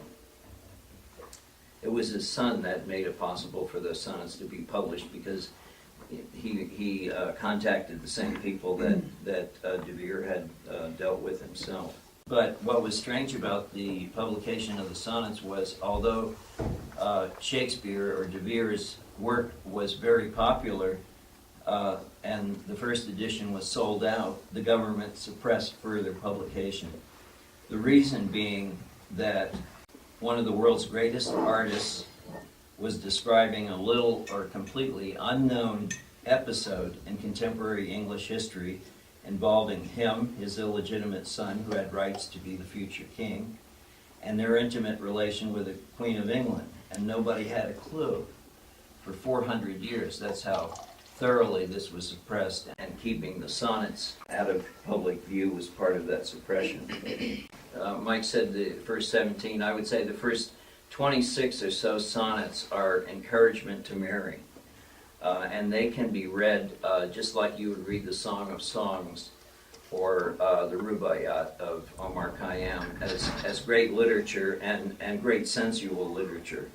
I have here 20. You start to get a clue about what they're really talking about. A woman's face with nature's own hand painted. Hast thou, the master mistress of my passion. Now, passion means suffering. in their terminology. Master or mistress, he's seeing both the woman and his son, their son. A woman's gentle heart, but not acquainted with shifting change as is false women's fashion, that is, imitative women's fashion. An eye more bright than theirs, less false or imitative in rolling, gilding the object whereupon it gazeth. A man in hue all hues and is controlling, which steals men's eyes and women's souls amazeth. So he was, in our language, he would be a charismatic type. And this is the first 8 lines. This is the introduction to the question, and this is the answer to the question in the last 6 lines. And for a woman, now he has already said a woman, he always referred to Elizabeth as a woman in a kind of concealed code. And for a woman wert thou first created, and by addition me of thee defeated or deprived. That is, he added to Elizabeth, equaled their son, and then he was deprived of him by adding one, that is the child, to my purpose nothing. Purpose nothing means purposelessness. Their initial carnal encounter had no purpose. But since she pricked thee out for women's pleasure, prick thee out is an archery term meaning targeted. Since she pricked thee out for women's pleasure, mine be thy love. That is, his love goes through him to an heir, and thy love's use, their treasure. Treasure always referred to royalty. So whoever gets him gets a king. That is a reading that I worked out by myself, and I really thought I was something. And then Hank Whitmore wrote that large book with virtually the same interpretation, except that he's been doing it for 10 years. So I invented the wheel. But this shows that embedded in this whole work of poetry, like musical themes, are these kind of secret messages and secret code words to indicate the relations among these people. I'll just read a little section of 33, which further proves that Resley was their child. Full many a glorious morning have I seen flatter the mountain tops with sovereign eye, kissing with golden face the meadows green, gilding pale streams with heavenly alchemy, anon permit the basest clouds to ride, with ugly rack on his celestial face, and from the forlorn world his visage hide, stealing unseen to west with this disgrace. Even so, my son, one early morning did shine with all triumphant splendor on my brow, but out, alack, he was but 1 hour mine. The region cloud hath masked him from me now, yet him for this my love no whit disdaineth. Sons of the world may stain when heaven's sun staineth meaning obscure. So if it's the royal fate to be obscured, then he accepts it. But this shows that they were related, and that in a sense the child and the mother were still precious to him. Next, I'll go to number 76, which contains the line, "Why write I still all one, ever the same?" Very odd construction here. Why write I still all one, ever the same? All one was Resley's motto. All for one, one for all. Yeah. Ever the same in Latin was Elizabeth's motto, and ever was embedded in that is his name. It was Sonnet 76, which is the exact center of the architectonic work of the sonnets. He was a musician, he was a composer, so he composed his poetry in that way also. Let's see, let's move on to Sonnet 107, which says, "The mortal moon hath her eclipse endured," meaning that Elizabeth has just died. The mortal moon, Elizabeth was considered Diana, the moon, hath her eclipse endured. But he insists that tyrants, no matter what happens in politics, no matter what happens on the temporal plane, tyrants' crests and monarchs' tombs of brass cannot match what he has written. The last 27 poems have to do with the Dark Lady, and at first I thought the Dark Lady was Anne Vavasor's, that these sonnets are all mixed up, but the Dark Lady is actually Elizabeth, because she wore a dark wig the last years of her life. Her mood was dark. She was very depressed. She was angry. Her countenance projected hatred, though from her point of view it was more like an emotion closer to wounded love and isolation. But she knew she was going to be replaced. She knew she wasn't truly loved for herself. De Vere likewise hated her at times, and he tried to resolve his feelings through his understanding. I'm not sure that he achieved that, but we've got an aesthetic marvel left to us, although we don't know much about what really happened between them. As the first poems, that is the first, say 25 poems, had to do with their son's birth and future, the last 27 are an extended elegy expressing what Elizabeth meant to him, De Vere. And that's the set that includes "My mistress's eyes are nothing like the sun." If you remember that Sting album and song, I never understood that until I realized that if Elizabeth is the moon, her eyes are nothing like the sun. The coda, Sonnet 153-4, is a flashback remembrance of their fresh love. This was a love that was concealed during De Vere's life and through political stealth all the centuries since.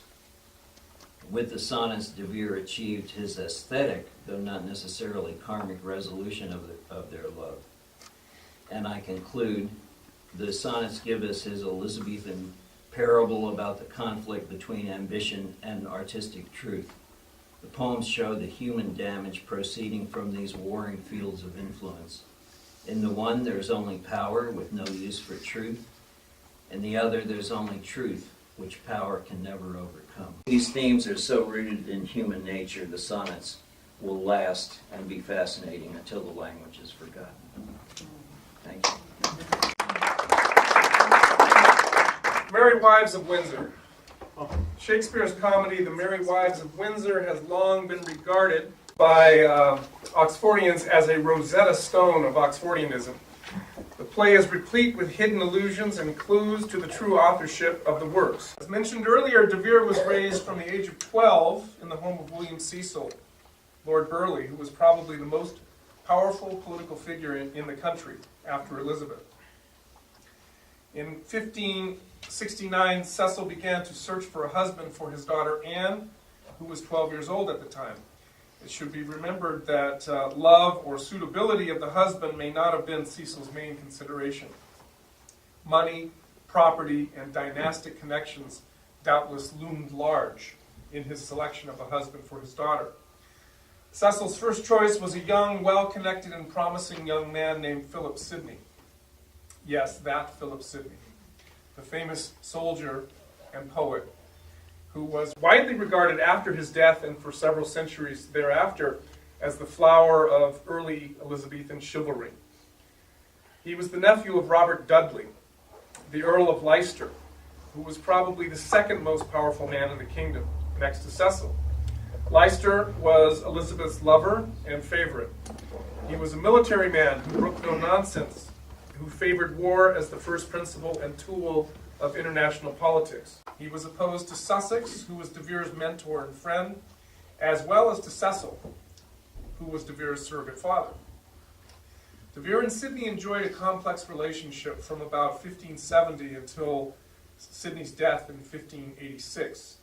In romance, they vied for the hand of the same girl. In literature, they were in opposing camps. Sidney was the poster boy for the Romantic school of Elizabethan poetry. De Vere was the leader and the patron of the Euphuists, a rival literary clique. Sidney's poetry was derivative, simple, sincere, imitative, sometimes to the point of plagiarism, and at times beautiful. De Vere's early poetry was noble and passionate, also at times uneven, cynical, and cute. The two men quarreled publicly on a tennis court in London in 1579, when Sidney was on the court first and De Vere ordered him off by virtue of his superior social rank. On a deeper level, De Vere represented the old nobility with a leaning toward Catholicism and the old ways. Sidney represented everything that was new: Protestantism, the rising of the middle class, and a more democratic and egalitarian social order. So how is it that Sidney's romantic misadventures have anything to do with the Merry Wives of Windsor? In 1569, Burleigh and Sidney's father agreed that Philip and Anne should marry. They drew up a contract that laid out financial obligations on both sides. The original of this document has been preserved among Burleigh's papers, and details from them, when compared with passages of the Merry Wives, throw much light on the authorship question. Quote, the agreement states that on the day of the marriage, Sidney should have an income of £266 a year as lay rector of Whitford. He already had £80 a year, so that, after all the charges of living had been met, his total immediate income would be something like £300 a year. Now, in the Merry Wives of Windsor, when the young marriageable daughter, whose name happens to be Anne, is being pressed by her father and by Slender's friends and his uncle, Robert Shallow, to marry Slender, she expresses her attitude toward the match in the following aside. This is my father's choice. Oh, what a world of vile, ill-favored faults looks handsome in £300 a year. The marriage contract goes on to say that at Sidney's father's death, Sidney was to receive an increase of £147 a year, while at his mother's death, he would receive an increase of £325. This is because his mother was the sister of Leicester. Okay? She was the power broker in that family. In all, an increase of 473. In the play, Slender tells Anne Page, quote, I keep but 3 men and a boy yet, till my mother be dead. But what though? Yet I live like a poor gentleman born. The marriage agreement also offers incentives from the bride's side. It says, if Anne's younger brother or brethren shall die without issue, Anne Cecil shall have in reversion, after the death of her father and mother, £200 lands and also a dwelling house within 13 miles of London. Meet for a gentleman of £500 lands. Oxfordian scholar Ruth Lloyd Miller writes that this is an inheritance, therefore, of exactly £700. Again, in the play, in Act 1, Scene 1, Shallow, Slender, and Hugh Evans are discussing how to improve Slender's very slender fortunes. Evans suggests that Slender might marry Anne Page, whom he describes as being, quote, a very pretty piece of virginity. He elaborates on her fortune. Shakespeare writes it as if Hugh Evans were speaking in a heavy Welsh accent. Quote, it is that fairy person for all the world, as just you well desire, and £700 of moneys, and gold and silver, is her grandsire upon his death's bed, God deliver to a joyful resurrections, give, when she is able to overtake 17 years old. End quote. Miller points out that the relationship between William Cecil and his father, Robert Cecil, was very complex, nuanced with various grudges and recriminations, etc. She says that because of those grudges, the grandfather's modest fortune was directed to devolve only upon Anne, and that the will was not clarified or even revealed until the grandfather was in his final sickness and was living at William Cecil's house confined to bed. Therefore, according to Miller, the line from Hugh Evans' speech, her grandsire upon his death's bed, fits perfectly and seems to indicate that the author was drawing on his intimate knowledge of one particular family, the family of William Cecil. Another congruity. The marriage contract states that Anne was to receive a jointure upon marrying Sidney. The jointure is a cash prize, sort of like a signing bonus in sports. The marriage agreement does not mention the amount, but in the play, the man who represents the character of Leicester does. In Act 3, Scene 4, Shallow is pressing the proposal of Slender as he stands sheepishly and stupidly on. Shallow and Anne are talking, and Shallow says, "He will make you 150 pounds jointure." To which Anne replies, "Good Master Shallow, let him woo for himself." In the actual real-world courtship between Anne Cecil and Philip Sidney, something apparently went wrong with the Sidney proposal, sometime in the year 1570. Instead, William Cecil was elevated to the baronage, and Edward de Vere married Anne Cecil in December 1571. It was a match, even prospectively, that was not without some risks. Oxford was descended from the oldest and the most powerful family in England.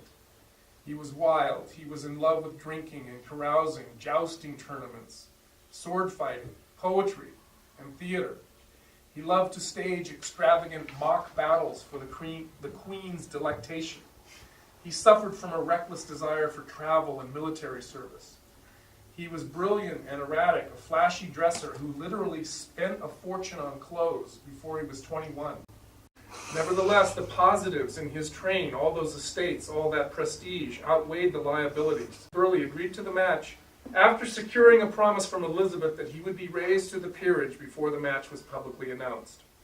As it happens, another character in the play, Fenton, also woos Anne. Anne's father doesn't like him, and he urges his daughter to choose Slender and reject the advances of Fenton. In Act 3, Scene 4, the distraught Fenton explains to Anne why her father doesn't like him. It goes like this. "He doth object I am too great of birth, and that, my state being galled with my expense, I seek to heal it only by his wealth. Besides these other bars lay before me, my riots past, my wild societies. And he tells me, 'tis a thing impossible I should love thee, but as a property.' However, as the play unfolds, it is Fenton who secures the hand of Sweet Anne Page, just as in real life, Edward de Vere won the hand of Anne Cecil. Now, the last thing I'm going to talk about here on Merry Wives is who is Hugh Evans? In the play, Hugh Evans is a Welshman who observes the action throughout, acts as a friend to Shallow and Slender, and in the final act, he directs a group of children and adults to dance around as fairies in the wood in order to terrorize and comically torment Falstaff. In Oxford's life, there is a figure who closely corresponds to Hugh Evans. His name is Henry Evans. He's a Welshman, and he was the manager of the Children of St. Paul's theatrical troupe. Here is the Oxfordian scholar Robert Brazil talking about Henry Evans. He started out as a scrivener and a theatrical hanger-on.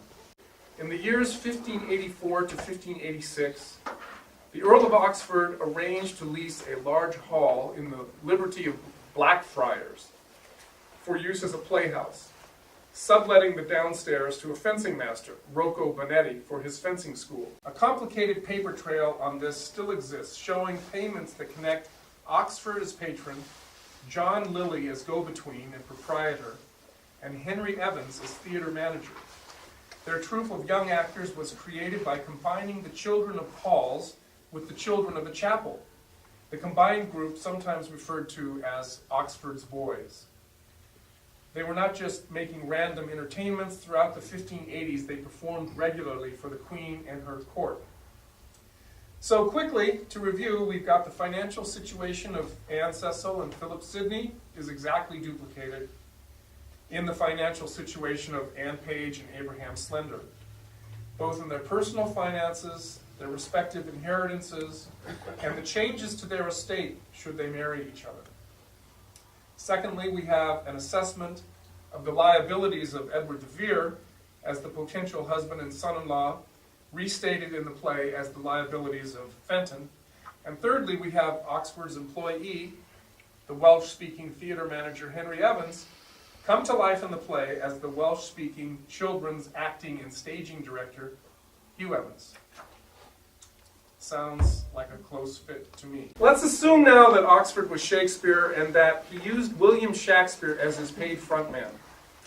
And so we ask, what is the likelihood that there was friction between Oxford and Shakespeare? And if there was friction, would it show up in the plays? It would, it did, and it's in As You Like It, Act 5, Scene 1. Cindy, why don't you stand up here? Bill, we're going to do this little scene. It's going to take a couple minutes. Well, I'm supposed to come on. Okay, this is Audrey, and I'm Touchstone. We shall find a time, Audrey. Patience, gentle Audrey. Faith, the priest was good enough for all the old gentlemen. Ah, a most wicked Sir Oliver, Audrey, a most vile Martex. But Audrey, there is a youth here in the forest, lays claim to you. I know who 'tis. He hath no interest in me in the world. Here comes the man, you mean. Ah, it is meat and drink to me to see a clown. By my troth, we that have good wits have much to answer for. We shall be flouting, we cannot hold. Good evening, Audrey. God, you good evening, William. Good evening to you, sir. Good evening, gentle friend. Cover thy head, prithee be covered. How old are you, friend? 25, sir. Ah, a ripe age. Is thy name William? William, sir. Ah, that's a fair name. Was born in the forest here? Aye, sir, I thank God. Ah, thank God. A good answer. Art rich? Faith, sir. So. So is good. Very good. Very excellent good. And yet it's not. It is but so. Art thou wise? Aye, sir, I have a pretty wit. Why, thou sayest well. I do remember a saying, the fool doth think he is wise, but the wise man knows himself to be a fool. The heathen philosopher, when he had a desire to eat a grape, would open his lips when he put it into his mouth, meaning thereby that grapes are made to eat and lips to be opened. Now, do you love this maid? I do, sir. Give me your hand. Art thou learned? No, sir. Then learn this of me. To have is to have. For it is a figure in rhetoric that drink, being poured out of a cup into a glass, by filling the one, doth empty the other. For all your writers are agreed that ipsi is he. Now, you are not ipsi, for I am. Which he, sir? He, sir, that must marry this woman. Therefore, you clown, abandon, which is in the vulgar, leave, the society, which is in the boorish, the company, of this female, which in the common is woman, which together is, abandon the society of this female, or clown, thou perishest, or, to thy better understanding, diest, or, to wit, I will kill thee. Make thee away, translate thy life into death, thy liberty into bondage. I will deal in poison with thee, or in bastinado, or in steel. I will bandy with thee in faction. I will overrun thee with policy. I will kill thee in 150 ways. Therefore, tremble and depart. Do, William. God rest you merry, sir. Okay, thank you. Now,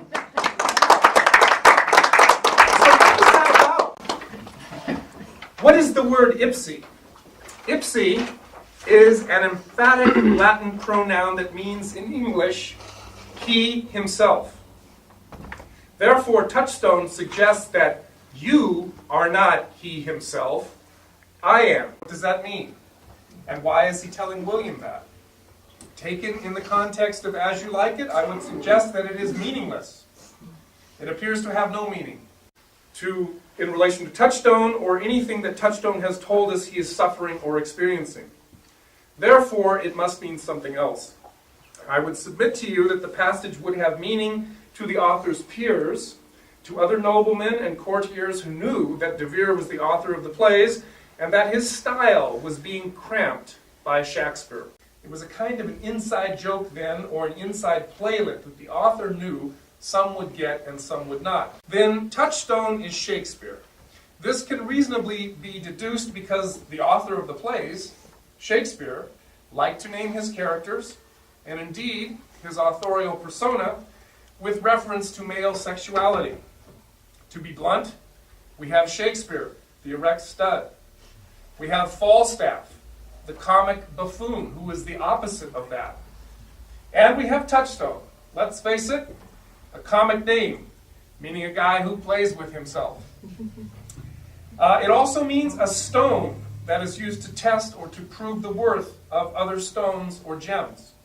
Translated into the world of men, a touchstone would then be a shaman, or a prophet, or a philosopher, or perhaps even a poet. In both of these senses then, touchstone is a representation or a stand-in for Shakespeare, who is Oxford. And the passage just read for you means that Shakespeare is telling an unlearned country bumpkin named William that he, William, is not he himself, the author, but that he who is speaking, touchstone, meaning Shakespeare, meaning Oxford, is. And he is warning William that Audrey, who represents Shakespeare's muse, belongs to him, touchstone, not to the bumpkin. And he threatens to kill him if he doesn't watch it. It's right there, in black and white. We're getting to the climax of our talk here. Bill's going to take us over the top and talk to you about Hamlet. As I think has been shown, Edward de Vere was the most autobiographical dramatist in history. Hamlet is his most autobiographical work. And it's just that relationship between writer and work that that is, like I say, was denied us, but there seems to be a movement now to interpret these works in terms of the writer, and there's overwhelming evidence who the writer was. So I guarantee you that you'll read these works differently now that you know that it was a person and not a god. Let's go back to the the initial writing of Hamlet in 1583.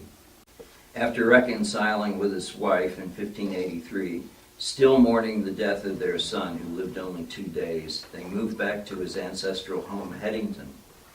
He hadn't been there since childhood. He had just seen Dido in London, Dido being the woman that Aeneas tells about the fall of Troy and the wreckage of his own lineage.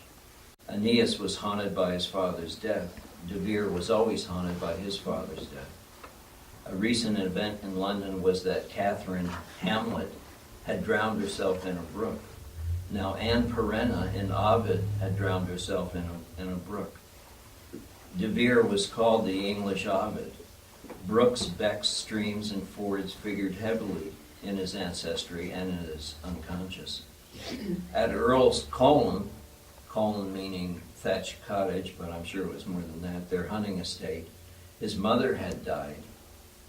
And he went there in 1583, long after she had died, and he heard the rectory bell toll once at night. No one was there.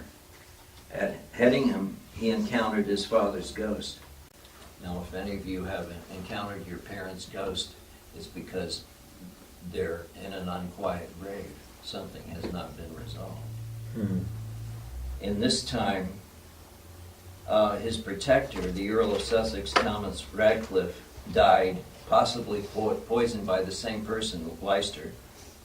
And he warned him about him. He called him the Beast, who had poisoned his rivals, including perhaps De Vere's father, and his wife was found dead at the foot of a stone stair so that he could carry on an affair with Elizabeth. Also in 1583, his brother-in-law, Peregrine Bardi, sailed for Elsinore, Denmark, as an ambassador to the king, Frederick II.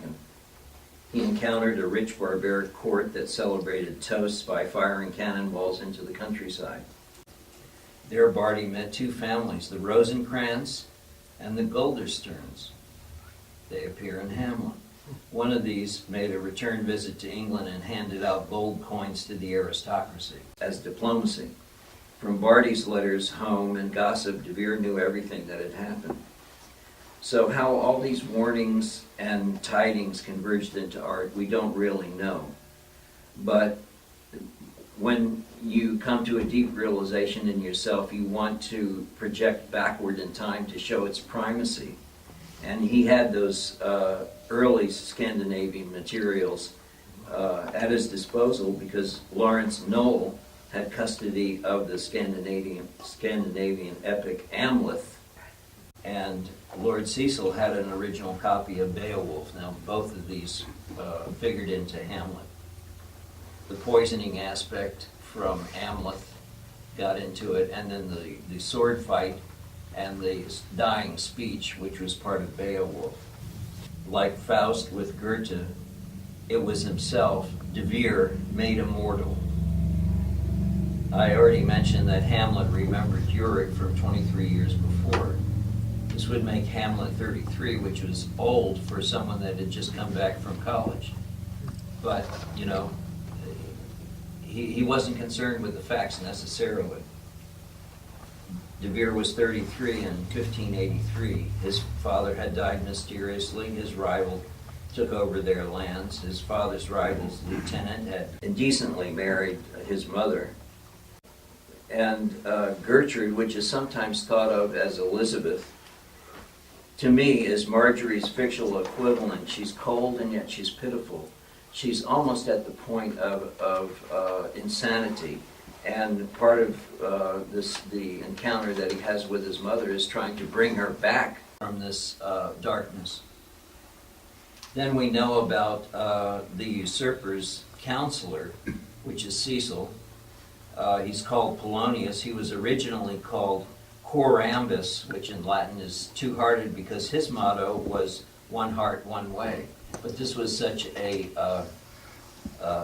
flagrant slur on the reputation of the Queen's chief ministers that he had to change the name for the second printing. Polonius is a reference to Poland, and then there's an IUS added to give it respectability. So in other words, he was saying backwater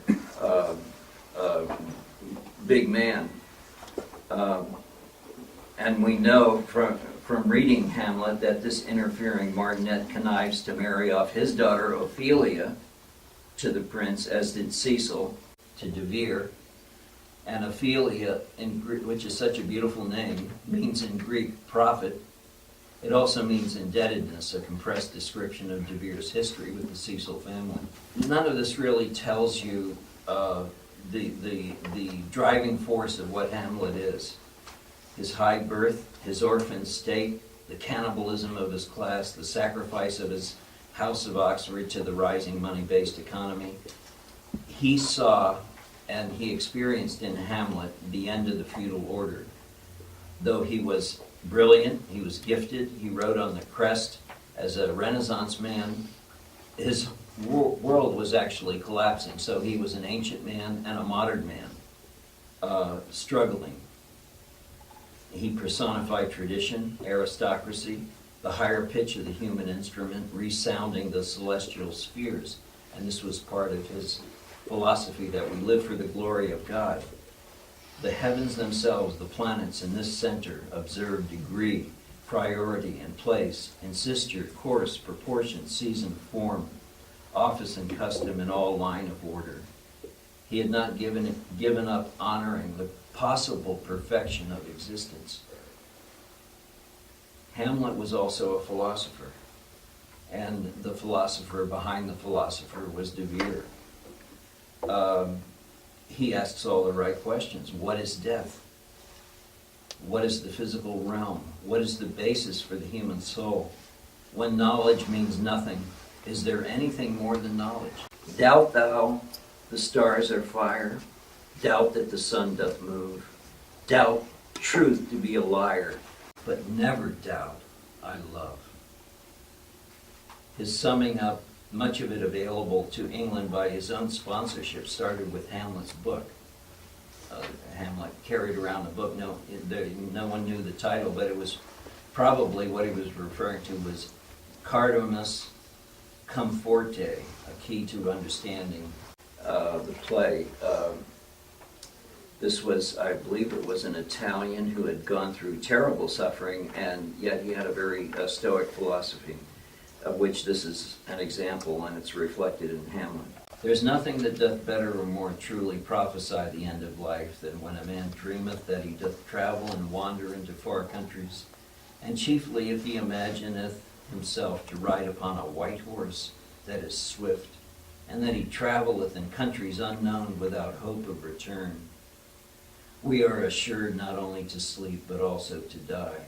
It is the dread of something after death, the undiscovered country from whose bourne no traveller returns, that puzzles the will, and makes us rather bear those ills we have than fly to others we know not of. And this is Hamlet's very concise interpretation of that. To die, to sleep no more, and by a sleep to say we end the heartaches and the thousand natural shocks that flesh is heir to. 'Tis a consummation devoutly to be wished, to die, to sleep, perchance to dream. Similarly, when Cardanus says, a man is nothing but his mind, if the mind be discontented, the man is all disquiet, though all the rest be well.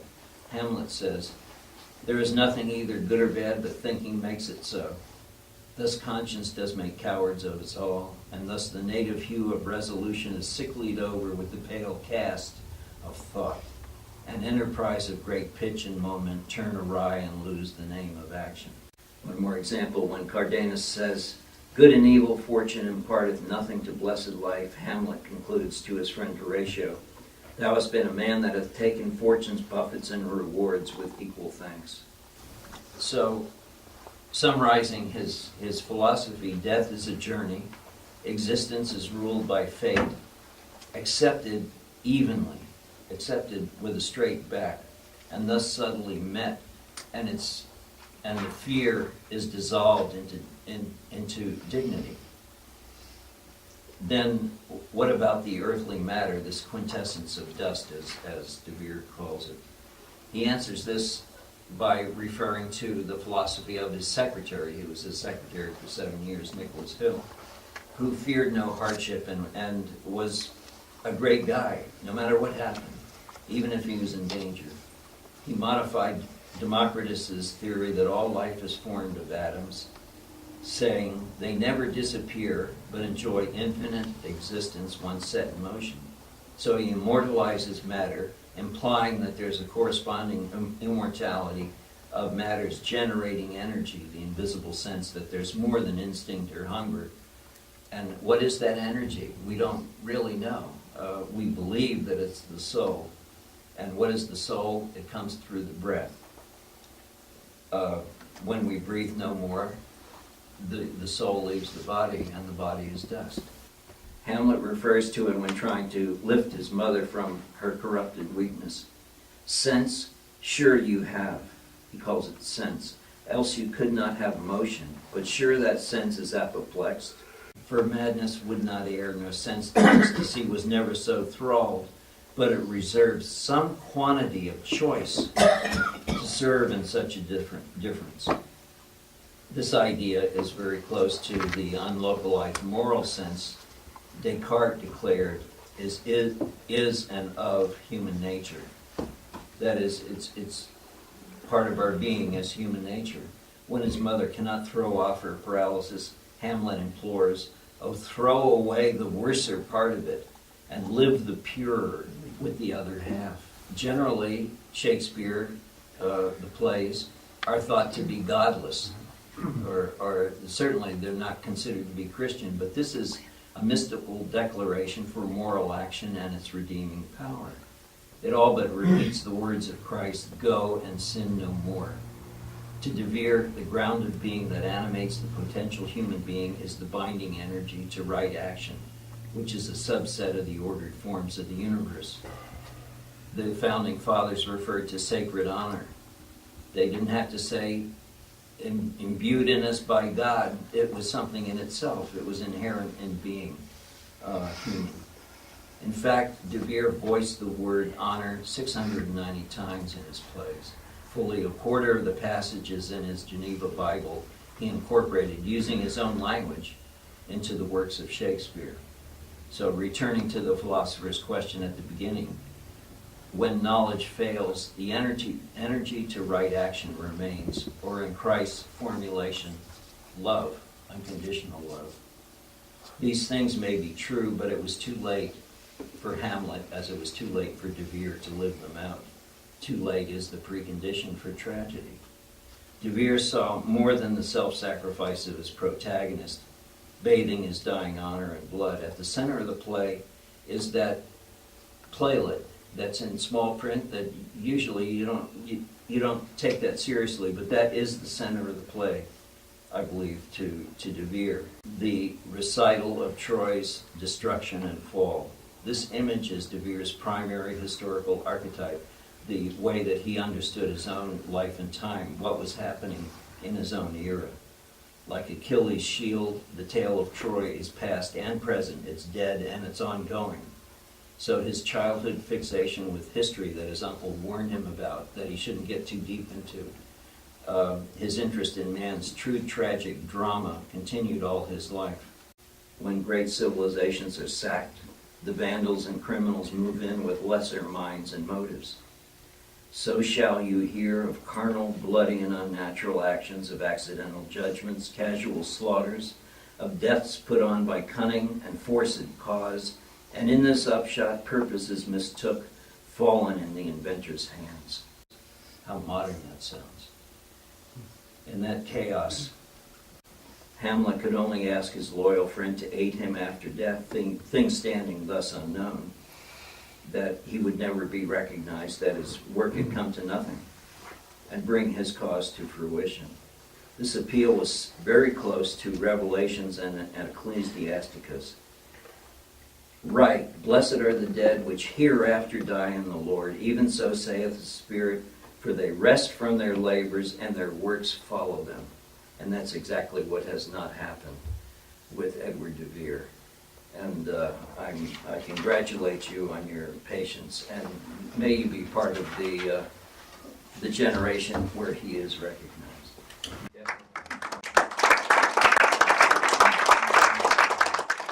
Oxfordian theory holds at least three major tenets. The first is that the Earl of Oxford wrote the plays and poems of William Shakespeare. The second is that Oxford adopted the nom de plume of William Shakespeare, and he also used a paid frontman, William Shakespeare of Stratford-upon-Avon, to provide social, political, and literary cover for the Earl.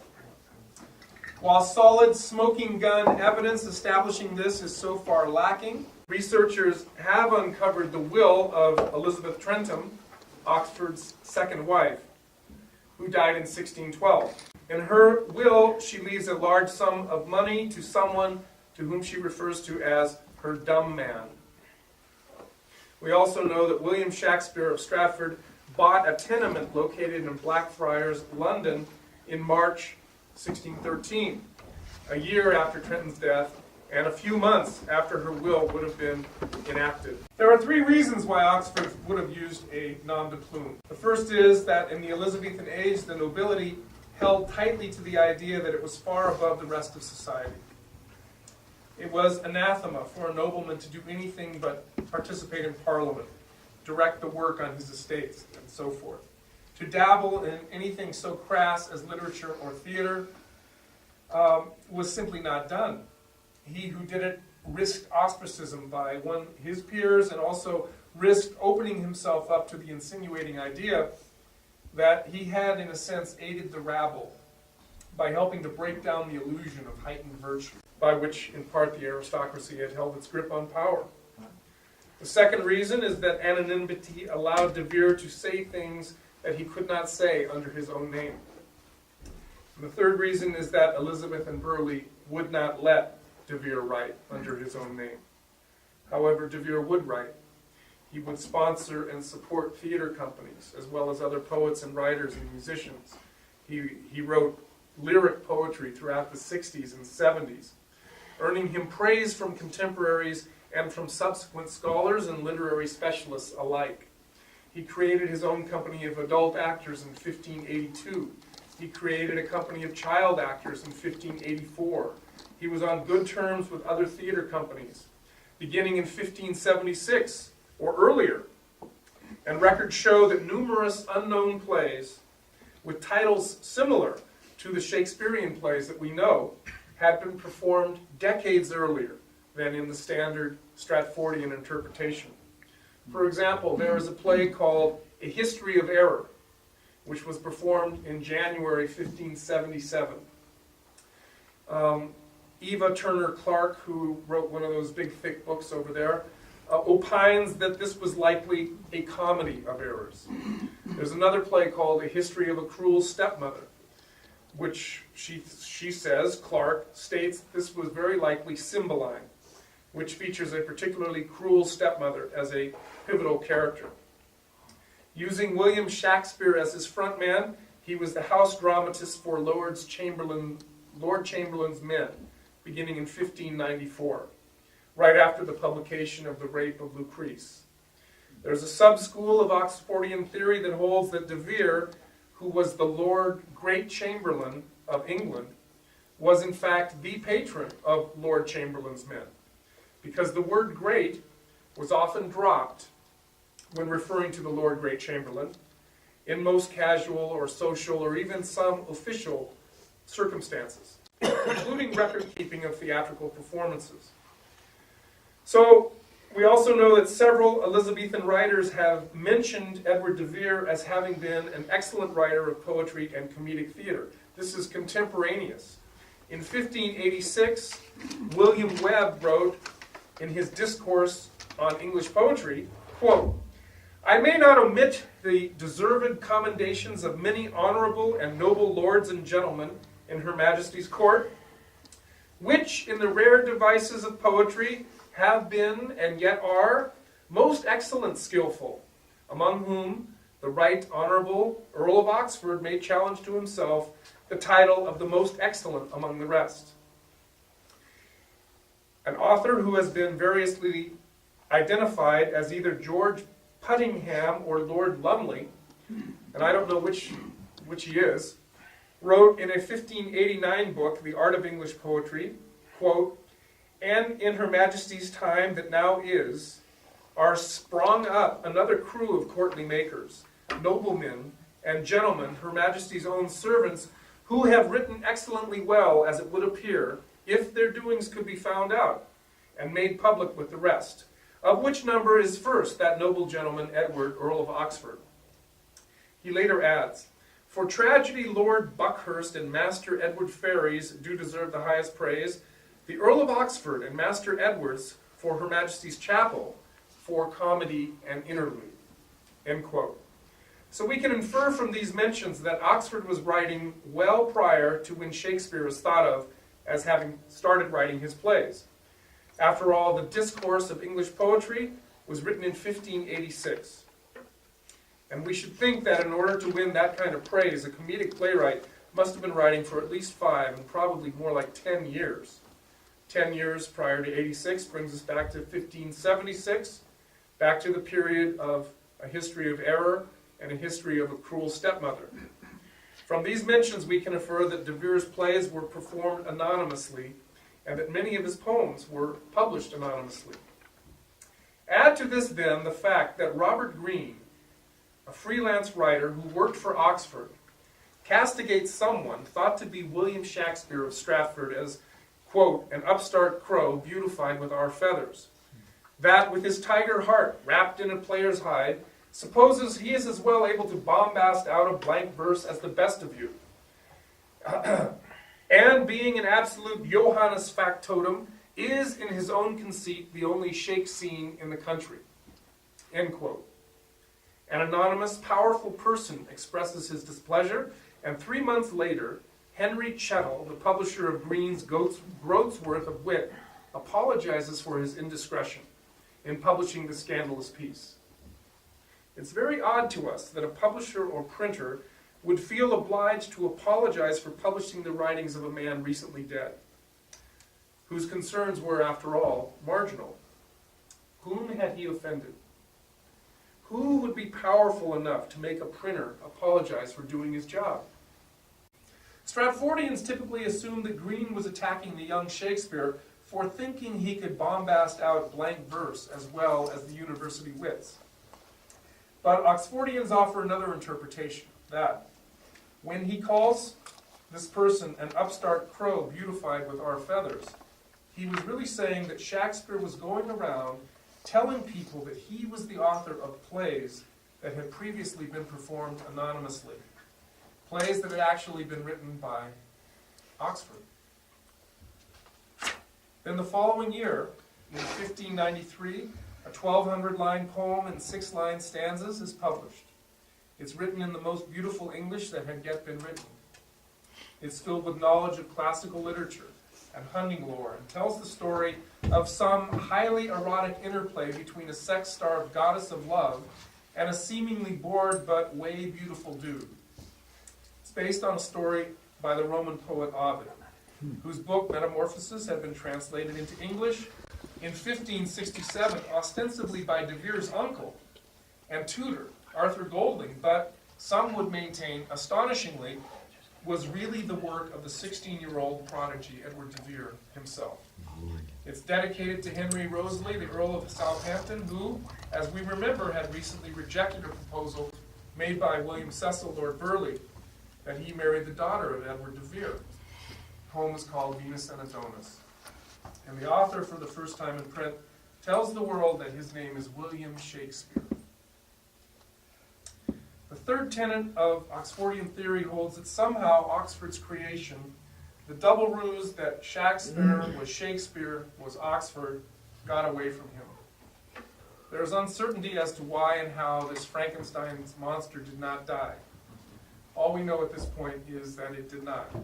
Bill talked to you earlier about a strand of theory that has to do with the Sonnets and has to do with the power struggle between Elizabeth and Elizabeth, had no children, had no legitimate children that she recognized.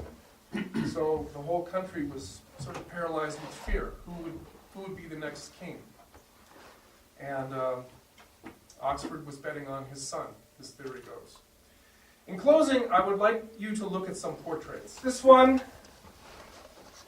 is called the Welbeck portrait. It is of Edward de Vere when he was 25. It was painted when he was in Paris on the first leg of his continental tour. To me, this is a portrait of a very proud man, a man as liberal as the sun. I wouldn't want to mess with him, especially in a poetry slam. Now, I want you to take a peek at this one. This one is called the Ashbourne portrait. It's currently hanging in the Folger Shakespeare Library in Washington, D.C. It was discovered in, Bill, will you hold this up? 1847 by a gentleman who believed that he had found an authentic contemporary portrait of William Shakespeare. Note that the guy is in black, like Hamlet, that he rests his forearm on a skull, like Yorick's skull. He's holding a book, like Hamlet was always walking around with a book. There's also some gold lettering up in the left-hand corner that says that the sitter was 47 years old at the time it was done, and that the year is 1611. William Shakespeare of Stratford was 47 in 1611. In 1939, Charles Wiesner Barrell, a specialist in optics and an Oxfordian, examined the painting with X-ray and infrared technology and discovered that it had been altered. He found that the gold paint of the lettering was a later addition. Beneath that lettering, Barrell said, were the initials CK and an overpainted coat of arms featuring 3 griffins, the coat of arms of Oxford's second wife, Elizabeth Trenton. He did a daubing of the signet ring. As you can see this ring here. He did a daubing of that ring, and he claimed to have discovered, let's see, that there was a boar on the ring. This is a boar. It's the heraldic animal of the family of the de Veres. His father had killed a boar with a sword in France, and the French people ran up to him and were amazed, and he said, "Oh, we do that at home all the time." Right. Barrell told the world via an article in Scientific American that the portrait was of Edward de Vere. Barrell did some investigating, and he found that this CK on the portrait, which he claimed to have seen, is similar to the monogram of Cornelius Catel, a Dutch portrait painter who was in England between 1579 and 1581, where he painted many of the nobility, including Edward de Vere. In 1979, the Folger Shakespeare Library cleaned the painting and found, surprisingly, that Barrell was wrong. Yes, the painting had been painted over, but the sitter isn't Oxford. It's a fellow named Hugh Hammersley, who was the Lord Mayor of London. The three griffins aren't griffins, they are ram's heads, and the style of the painting is not Catel's. But recently, an independent art researcher named Barbara Burris confirmed that the style of the Ashbourne portrait is consistent with other portraits of Catel. And another woman, Susan North, who was the textiles and dress curator at the Victoria and Albert Museum in London, has looked at the painting and has stated that the clothing worn by the sitter would not have been worn by a sitter in 1611, but would have been worn and would have been in style in 1580. Anderson has done some investigating into the painting and has been able to trace the line of its ownership. In 1695, the will of the Earl of Strafford mentioned that he was in possession of a full-length painting of the Earl of Oxford that had come to him through his wife, Henrietta Maria Stanley, the great-granddaughter of de Vere.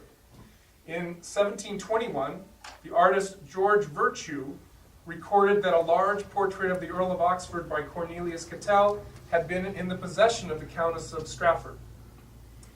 However, in 1782, an inventory was done of the possessions of the Stanley line that were then living in the Wentworth Woodhouse, an estate some 35 miles northeast of Ashbourne. The inventory no longer mentions the fully portrait of the Earl of Oxford, but it does mention a 3/4 length portrait of William Shakespeare. A close look at the Ashbourne portrait reveals that it has been cut down. It is now a 3/4 length portrait. I am not an art historian, so I cannot say with authority on whether the painting is of Oxford or Hammersley. But we can show you this. Let's see. Wait a minute. I think we can show you this. I hope we can show you this. Where's our other painting, Bill? Oh no, we might not be able to show you. Is it on the easel? No, it's the one that, the split face one. Where did it go?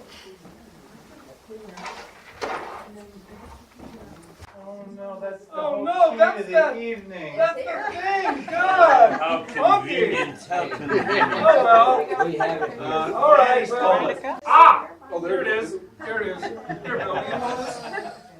All right. So, we have this. On the left is the Ashbourne, the face, Ashbourne. On the right, the Welbeck. Which we know is de Vere. We know this is de Vere. Look at that guy. Identical. Oh, All right? obvious. If you accept that the two paintings here fused are of the same man, then you accept that the subject of the paintings is Edward de Vere. And you must accept that between 1721 and 1782, somebody altered the painting and proclaimed that it was a portrait of William Shakespeare. While this doesn't prove that de Vere is Shakespeare, it does prove that at least one person in the 18th century tried to convert a likeness of de Vere into a likeness of someone that they wanted others to believe was William Shakespeare. And they're both walleye. Right? We would submit this is emblematic of what was done to the Earl of Oxford, beginning with his consent and collaboration in 1593 with the publication of Venus and Adonis, and continuing without his consent after his death with the 1609 publication of the Sonnets, the 1618 erection of the Stratford Monument, and the 1623 publication of the Folio. And we can say that this obliteration of the identity of a great poet and the substitution of it with a stand-in was done with the collaboration of Oxford's descendants.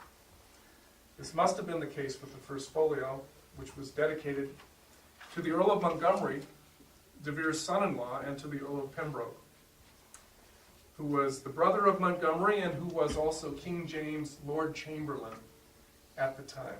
In charge of plays. So what can we say? What we have tried to do here is present the hardest evidence that we have found in favor of Oxford's authorship of the works. We think that Oxford's background, his education, his travels, the level of society in which he lived, his financial collapse, are compatible with his being the author, and that the education, background, and social milieu, and the most probably nugatory travel experiences of William Shakespeare of Stratford are not. We've demonstrated that there are numerous instances in the plays where episodes and actions were lifted directly out of Oxford's life, some of them fairly general, but some of them, like the financial incentives in The Merry Wives of Windsor, were just lifted right from the life into the plays. Other plays like Hamlet and All's Well That Ends Well also bear stunning correspondences. We believe that the main crisis of Oxford's life, the death of his father, his cold relations with his mother, his distrust of his wife's virtue, his fear that she may have betrayed him, which led to and which were supported by his fear of women and his probable or maybe possible bisexuality, are reflected over and over again in the plays. Dukes disguised as monks are repeated, women disguised as men, dukes disguised as monks are repeated over and over again, and that this is consistent with a man who was himself in disguise. We offer this to you as our considered opinion after 3 years of study. But Bill and I are just two guys who have read a lot of books, and we recognize that though we are both mighty poets. He wrote this. Our reputations are not such that our opinions alone may sway you. So, there is one other personage whose name has more weight than either of Bill's or mine, or even Bill and mine combined. Now, he didn't know who the real Shakespeare was, but he knew that it was not the Stratford man. This is what he had to say in a letter written in 1903. I am a sort of haunted by the conviction that the divine William is the biggest and most successful fraud ever practiced on a patient world. The more I turn him around and around, the more he so affects me. That was written by Henry James. And we agree, only we'd go one step further and we would say that the real author was Edward de Vere, the 17th Earl of Oxford.